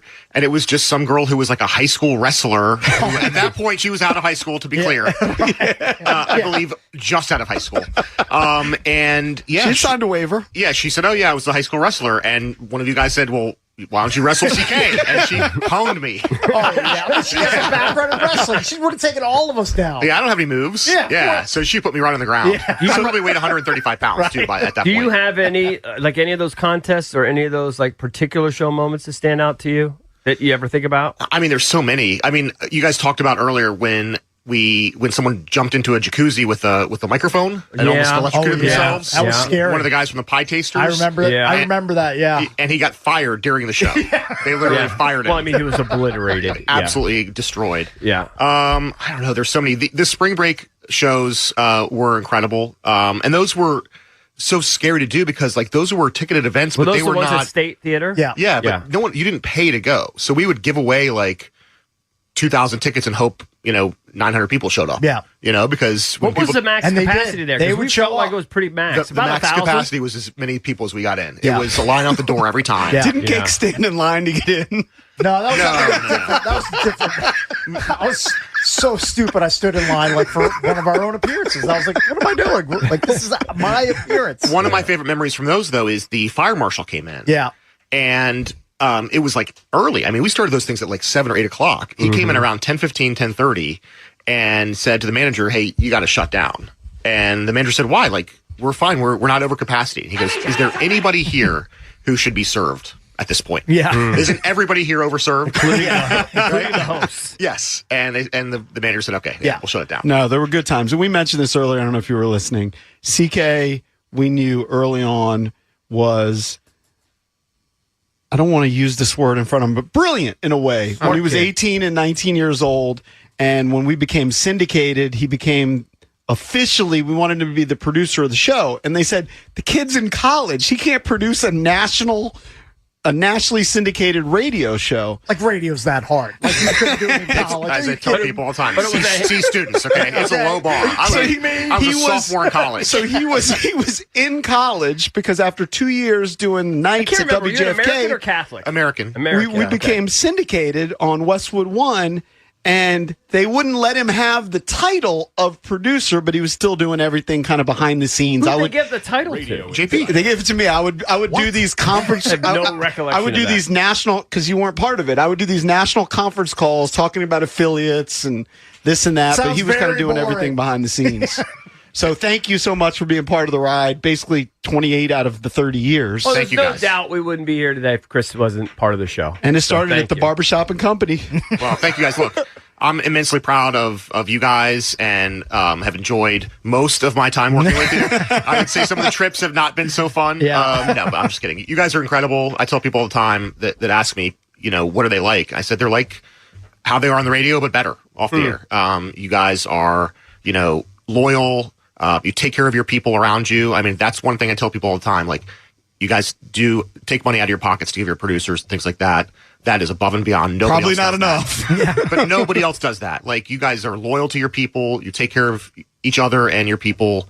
You care about your listeners, and that's why you guys have been here for 30 years. So thank you. I really appreciate everything you guys have done for me, and I've enjoyed the whole ride. It's been amazing. Can't believe it's been 28 years for me and 30 for you. Let's keep it going. We're ready to sign another contract, CK. Let's do it. Let's do it. Thank you, Chris. Thank you so much. Absolutely. We would not be here without Chris. Definitely. Pushing and supporting us behind the scenes. Definitely true. Not everybody's always rooting for you. Yeah. And Chris has always had our some back. people are actually rooting against you. No, and as I said, look, we have within the company, like management people. Yeah. We got a great group right now, including Mike Marr, Drab, and Valdez. I mean, we just learned Valdez 19 years. And Drab, what is it, 15 years? Did you say exactly? Yep. 15 years. That's half the ride. Valdez has been with us the majority of it. But so many people along the way. Actually, we probably should reach out to Brett. Like, Brett was a huge part of the show. Yep. And one of the things that has happened on the show, I was thinking about this. When EB brought up his dad, it made me get in my feelings about my parents and thinking that one time. But, we've experienced a lot of life on this show, whether it's the death of his father, my mother, Cakes' dad, Jason's mom.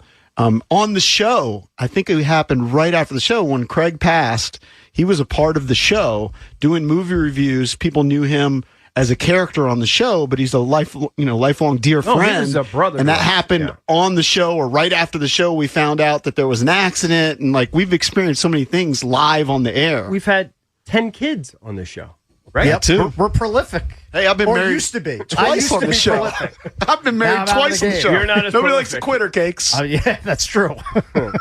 No, it's been very EB's special. had 500 dentist visits. Well, he needs another. He's definitely missing a chiclet. He's lost several teeth. I can see it. I can see right through to the other side of his mouth. One of my crowns fell out when I was chewing gum. How many teeth? Why are you chewing gum? I didn't want to have bad breath. Hey, we should do. Bad breath. You know what? Have a tooth and that bad might be breath. a money-making scheme. We used to do Junkies trivia. We do a Sports Junkies trivia game that we sell. Yeah. And the question would be, how many teeth has EB lost during the history of the show? I can't count. You can't count that high. 1-800-636-1067. Tim Bontemps is going to join us. We'll talk some NBA. Continue to take your calls, the early memories of the Junks. We've got Cole sees Mike's song, which we'll play at the end of the show. But let me tell you about Surfside. Great sponsor on the show. We love Surfside. Iced tea and lemonade, plus vodka. It's your go-to drink this golf season. It's light, it's refreshing, made with real vodka and zero bubbles. The Junkies love Surfside.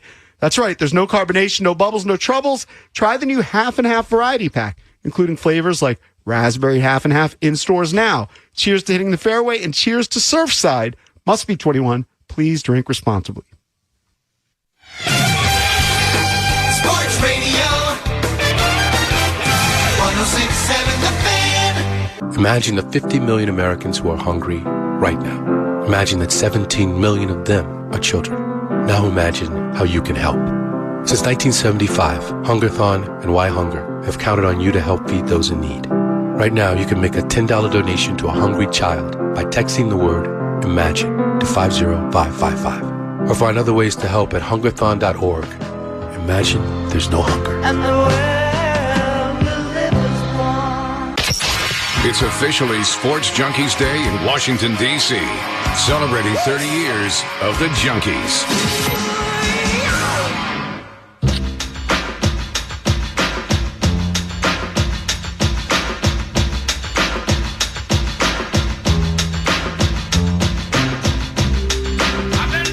It's a lot going on today. All right, Bish isn't here because it's his birthday. Happy 56th to Jason Bishop. Free food, which is always amazing. Got to thank the Big Greek Cafe, family-owned, real Greek food, made fresh daily. They've got 15 locations across the DMV. Super easy to grab. You know their gyros, their bowls. So good. And you know, $7, and I'll say it, gyros every Wednesday. I say gyro. That's a problem in the best way. It is gyro, Yeah, it is but a lot of gyro. people say gyro. Yeah, the gyros. I'm covering the bases for those that don't know what a gyro is. I want you to go to Greece It's and the call them same gyros. But some people know them as gyros. Yes. Bottom line is, we love Big Greek Cafe. They are an institution. So thank you for bringing us food. Today, of course, our official 30th anniversary. We started on May 4th, 1996. What we're going to do at the end of the show, we're going to play some P1 Junkies trivia as we have tickets to go see Jason Aldean and Luke Bryan, their Double Trouble tour. That's on the line. So we'll do that. We've got the intro, which C's Mikes did, which we'll play at the end. But let's talk a little NBA. Playoffs, actually, pretty great weekend. And joining us right now is senior NBA writer for ESPN, Tim Bontemps. What's going on, Tim? I can't believe I'm on the 30th anniversary show. That's a big time. That's a big time deal, That's a guys. big booking. Congrats. That's a big one, yeah. It sure Tell is. your bosses at ESPN that put this one on the resume. I'm going to demand a raise off of that. You should. Okay.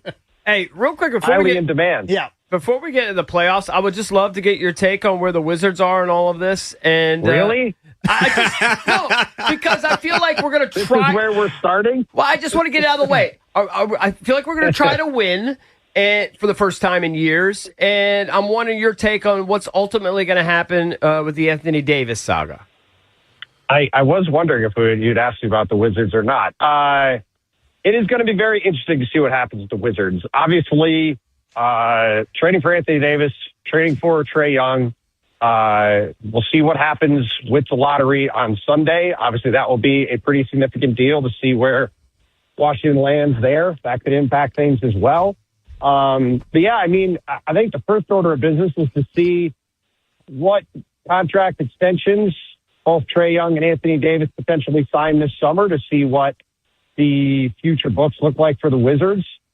And then from there, you know, AD is still a very good player when available, but he has not been very available the past couple of years. So we'll see if he is available. But if he is able to play, 55, 60 games next year, and, you end up with one of the top 5 picks automatically in what's a very good draft, I think there's a chance the Wizards can be, high up in the play-in if things break in the right direction. But certainly to your point, after a couple of years of really actively trying to not be winning games, the moves that were made this year are a pretty clear indication that going into next season, the expectation is going to be that this team is going to be a lot better, or at least it's supposed to be a lot better. And it will be interesting to see how that turnaround looks. And obviously, depending on what happens on Sunday, what kind of young piece is going with those guys to try to level this thing up. Tim, let's jump into the playoffs now. Let's start in the West. So during the regular season, the 4 meetings between the Thunder and the Lakers, they were very non-competitive. The average score in those matchups was 125-96. The Thunder are laying 15.5 in game 1. Will this playoff series be any different? Will it be competitive, or are we going to see a repeat of what happened during the regular season, just blowouts? I would say it's going to be a lot closer to the regular season than not. I mean, maybe the Lakers will get a game. It's a very bad matchup. We saw in the first round, Suns had a really nice regular season. They couldn't really hang with the Thunder in a playoff series. That's with Jalen Williams not really playing much of it because of another hamstring injury. The Thunder are just the best team in the league. They're incredibly deep. They can play in just about any style. The Lakers don't have anybody to guard Shea. So my guess is they probably steal one in LA, hit some shots and win. But if it is competitive, if they get 3 home games in the series, if it goes at least 6 games, I would take that as a pretty significant accomplishment for the Lakers. Tim, what do you make of the Celtics season? Because On one hand, you would say they had a really successful regular season, and it was kind of a letdown. They had a 3-1 lead there on Philly. Jason Tatum doesn't play in Game 7. What do you make of the whole thing that Philly knocks them off? I was trying to think about that question this weekend because they had a really fascinating season. They obviously really overachieved, win 56 games with Tatum basically not playing for the first 60 games, get the 2 seed, wildly outstrip what everybody thought they could do this year. And then, like you said, they blow a 3-1 lead and lose to Philly, and Tatum isn't playing Game 7. I mean, it is just kind of a weird mix of things. But ultimately, my thought on it was when you started, because I covered that series, when you started to watch the series play out, once Embiid was back and looked right, it was pretty clear to me that Philly had a fairly significant talent advantage. And that was before Tatum didn't play in Game 7. Now, obviously, Philly has got all these massive availability questions in general, and can Embiid stay upright for another 2 weeks against the Knicks, et cetera. But when they are healthy and operational, they've got a ton of talent. And, I think watching that series play out, if those teams had both been fully healthy at the start of it, it wouldn't have been much of a surprise that Boston lost, I think, just from a pure talent perspective. So, it is an interesting season for them. I certainly don't think it's a failure of a season based off the amount of talent they have, even though it is very disappointing how it ended. And I think it just highlights the challenges in front of them to try to get enough talent around Jason Tatum and Jaylen Brown to be a true championship-level threat again. So how do you see that next series against the Knicks? Because if you just watch the last game of the Knicks, I've never seen anything like that. I wasn't watching the beginning of the game, and I went to a restaurant, I show up in the second quarter, it's on TV, and they were up by 50. I mean, that was unbelievable. It's not a normal second quarter score. That is for sure. Yeah, I couldn't believe it. I was like, is this right? I checked the graphic, and then I went to my phone. I was like, whoa, what the heck happened? Yeah, it's pretty incredible. I picked Philly to win the series in 6. Wow. I think the winner of this series is going to the finals, barring injury. I really like the matchup for the Sixers. The Knicks do not have a good option to guard Tyrese Maxey. They don't have a good option to guard Joel Embiid. Karl Towns has always struggled dealing with Embiid in the past. And the Celtics, the Knicks are really built to take on the Celtics. They have all these wings to guard the big wings for the Celtics. They're not really built to take on this Philly team if they're right. Now, again, I picked the Sixers to win. They also could have Paul George and Joel Embiid hurt by Game 2. So, it certainly is. They're the ultimate high variance team. And you even saw it in that series against Boston. When they look bad, they can look really bad. But when they look good, they can look as good as anybody. And they're playing as well as I've seen them play in the process era at the moment, maybe. So it's going to be a fascinating series. We'll see what happens tonight at MSG. See if the Knicks will get off to a good start. But I think it's a coin flip. I was going back and forth between Knicks in 7 and Sixers in 6, and went Sixers in 6. But it certainly would not surprise me at all if the Knicks win. And I do think whoever wins is going to be a pretty healthy favorite against whoever comes out of the other side in the conference finals. Tim, were you surprised that the Pistons got pushed to 7 by the Magic in that series? I was surprised initially. However, the Magic looked like the team they were supposed to be this season for a lot of it. Again, it was sort of like the Boston-Philly series. There was a pretty clear overall talent advantage in Orlando's favor. Once you got past Cade Cunningham being the best player in the series. When Franz Wagner got hurt, it really shifted things. Orlando, then it was a much more of a different talent situation. And, that game, talk about awful games. Atlanta was down 50 in the second quarter, like you said, and it wasn't the first or second most humiliating loss of a 24-hour span between Orlando scoring 19 points in the second half in Game 6 and Denver just having that abject performance against Minnesota and getting bounced out of the playoffs. So, I was impressed with the fight from Detroit to come back and win. It sets up an interesting matchup with J.B. Bickerstaff, the former Cavs coach, going up against Cleveland in the second round.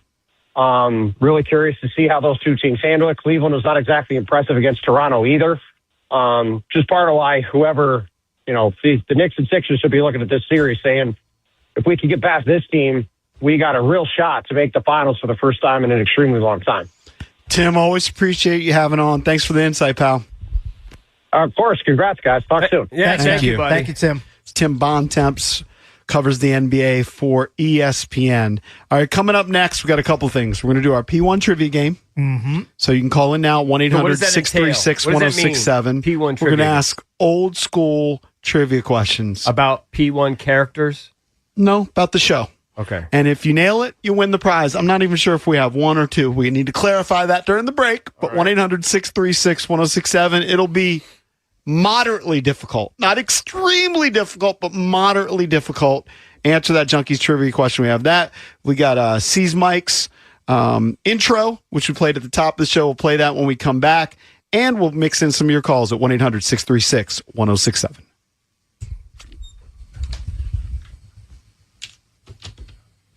.1067 The Fan. Brad Evans here to help you beat the Bulls with Westwood One Sports. Show me the money. Ohtani is club lefty so far this MLB season, tallying a .375 batting average. Facing STL's hurlers allowed a 1,263 OPS against left-handed hitters. The living legend should lay the lumber. Give me Ohtani to record an RBI, no matter the juice. Hashtag Team Huevos. Bet smarter and beat the books. Download the BetMGM app today. It's officially Sports Junkies Day in Washington, D.C., celebrating 30 years of the Junkies.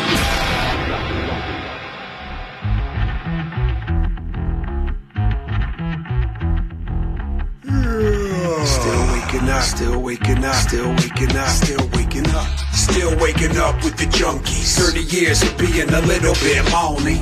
Still waking up with the Junkies. 30 years of entertaining you donkeys. Once upon a time, 30 years ago, was our first opportunity to hear the show.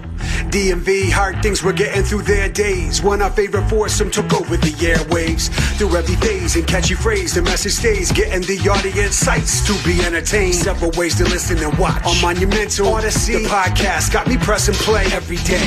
Favorite bits, you can take your pick. EBZP, sports page with Bish. JP still barking to keep the skill sharpened. Always been against cakes that'll make you rich. Of course, they gotta hit the skins and tally up the bet book as another day begins. Live on WJFK. Tune in every morning to hear C say. Still waking up with the Junkies. 30 years of being a little bit moany. Still waking up with the Junkies. 30 years of entertaining you donkeys. Still waking up with the Junkies. Mike's of Strange Famous Records and Steve Bill saying congratulations to the Junkies on 30 years. Thanks again to everybody, most importantly the listeners, for helping us get to 30 years. And let's keep it going. I always say spread the word. Keep spreading the word on the Junkies. Got to get those ratings back up, Cakes. That would be nice if we could Got to get those numbers back up. So spread the word on the Junkies. But thank you to everybody. 30 years. NBC4, we started off the show mentioning the piece that they did on us. I believe it's going to run again at 11:14. And we have links at Junks Radio, posted a bunch of old pictures. We'll continue to take your calls at 1-800-636-1067. You know, speaking of old pictures, I know we're going to play the game. I posted a picture of me from a year ago, and I literally have lost 25 pounds. Nice. I think I gained 5 of it back just from Eddie's Pies and all the food we've had today. Yeah. It's been it's quite a bonanza. But you know what? Worth it. Yes, it is. Worth it. Totally yes, worth it is. His pies are amazing. His pies are amazing. All right, we're going to do a little P1 trivia. I think this is actually pretty easy. Okay. You know, sometimes we get criticized when the questions are too hard. This is a Junkies trivia question. And one thing that is, we learned this early on in the radio game. There are prize pigs out there. Definitely. And a lot of them, too. We could give away anything, and people will call in, including books without a cover. Yep. Well, I don't think that's what they wanted. Yeah, that's not what they wanted. That's what they ended up That's what we had to resort to back in the day when we had a very flimsy and or non-existent promotional That's budget. when we were mailing out our own prizes. Yeah, and JP's referring to, we were sent a book to give away. I left it in the back of my car and I had the window cracked during a massive blizzard. All sorts of snow in the back of my car. Ruined the book. Ruined the cover. So we just tore the cover off and still sent it out as a prize. You mean you? Well, I did, yeah. No, what are you going to do? We were struggling. That might be worth something, or whatever that book is. I don't remember. I think it was a golf-related book. Whoever won the book, if you still have it, get Cakes to sign it, and you might be worth something. I'm sure they still have it. That was freaking 28 or 30 years ago. All right, let's punch up our first contestant. I think this is easy. P1, Junkies Trivia. We have tickets to go see Jason Aldean and Luke Bryan. Double Trouble Tour. Pretty good prize. All right, let's go to Phil in Manassas. Hey, Phil. What's up, buddy? Morning, Junk. Hello, Phil. When did you start listening to the Junks, this fine quality radio program? When did I? Yes. 2012, 2010, something like that. We'll take that. That's solid. You're a newbie, but we'll take it. That still works. He's a newbie. He's only been listening for 14 years. All right, what do you got? Phil, this is topical to today's show. We mentioned that we've been struggling on the parlay. 7 guys had picks on Friday, only 1 hit. And that has been a running theme this season. What was the original segment called where we would pick games in an over-the-top manner? He'll never get it. He's too old. Maybe too late to the party for that. Yep, not going to get it. Not going to get that. 1-800-636-1067 will hook you with the prize if you know what we called the original segment where we would pick games in an over-the-top. It was kind of an homage to the handicapper shows of the days. Let's go to Keith and Laurel. Keith might know. Hey, congratulations, boys. Thank you, Keith. You have any idea? I don't have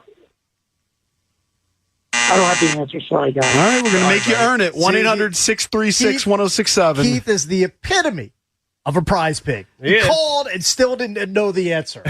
I told Keith, I go, Keith, you're just a prize pig. Yeah. And he goes, no, I've been listening since the first show. No idea. We just weeded him out. Yeah, no idea. I will give a clue. I mean, we did it every Friday, and we did it all the way until we moved to the mornings. And I think we did it in the mornings for a while, too. Let's go to Kelly. We just had to rebrand it. In Bethesda. This will be tough for Kelly. Kelly? Hey, good morning, and congrats, guys. Thank you, Kelly. Appreciate it. Was it against the spread? No, it wasn't against the spread. No. Although we Good did guess, pick games though. against spread. Was this too hard? Apparently, this is an iconic segment. 1-800-636-1067. Only guys like Cole are going to get it. You got to be like from a day one. We'll do one more. Then you're going to have to go back into the well. Dan, what's up, buddy? What's up, fellas? Was it Friday's Big Sillies? Friday's Big Sillies. Maybe we should have called it that. It wasn't Friday's Big Sillies. It was Although, not. if we went back to nights, maybe we would start a segment called Friday's Big Sillies. Not bad. And we'd invite the BBWs, right? Big Beautiful Women could be our Friday's Big Sillies. All right, apparently, Omar might have a shot. Omar. Are you there, bud? How you guys doing? Hey, what man. was our original segment called where we would pick games in an over-the-top manner? I believe it's called Fatties. I'll give it to you. Friday Night Fatties. Congratulations. You'll get the 2 tickets to see Jason Aldean and Luke Bryan. Double Trouble Tour. That is Thursday, August 20th at Nationals Park. Tickets are on sale Friday, May 8th at 10 a.m. For tickets and more event information, visit thefandc.com/events. Very cool. I got to tell you, I didn't know how the show was going to go. Got a little sentimental at one point. Got a little emotional. Just kind of thinking about it. You keep saying that. I didn't notice that you did. It's just kind of in my head a little bit. Your head, yeah. I mean, even just thinking about your pops, I can still remember that game where you brought him in his wheelchair to the Redskins game. That was the Cowboys Commanders. That was the last football game we went to. I took him up to go listen to Sonny and Sam and those guys. Yeah, and look, we don't talk about this on a day-to-day basis. Don't really think about it, but EB and I mentioned in the Channel 4 piece, we all kind of mentioned it. The 3 of us that are right here, we've basically known each other since we're 3 or 4 years old. Yep, long time. So it's crazy to think that we'd end up in a job where we're having fun, hanging with our boys, getting paid to do it, talking about sports. And truthfully, the show itself started, like at one point Drab said, put the history of the show, so JP tell the history of the show is, EB came over to my house. I was home for the summer. I was at Temple Law School. Eric was studying for his master's at the University of Maryland. I wasn't really studying. But he came over to my house like we would on most nights. And, we would just hang out watching games, playing ping pong, whatever the heck we were doing. And he was like, hey, Dina's mom saw this TV show. Do you think you want to do it? And then next thing we know, we call up Cakes, who was down the street, about to get married, living at home, saving money. hey, Cakes, come up to my house. So he walks up to the house. EB goes across the street to his house, gets this big, bulky camera. Big VHS video man, camera. that would be, if we could find that original 5 minutes that we shot in my bedroom, in my orange bedroom. It would be a bidding war. That would be amazing. But that's where it started, and then Jason got in the mix because, quite frankly, Cakes missed the first BCTV show, and EB and I were like looking at each other and like, we don't want to do this thing just me and you. No. Who do we know? We called Jason. He does the show. He was really good. It's like, we can't fire him from doing a free show, and the rest is history. Yeah. So an incredible run. We hope to continue it. We couldn't do it without everybody associated, everybody listening, everybody spreading the word. Keep doing it. It's harder than ever to be successful in this industry right now.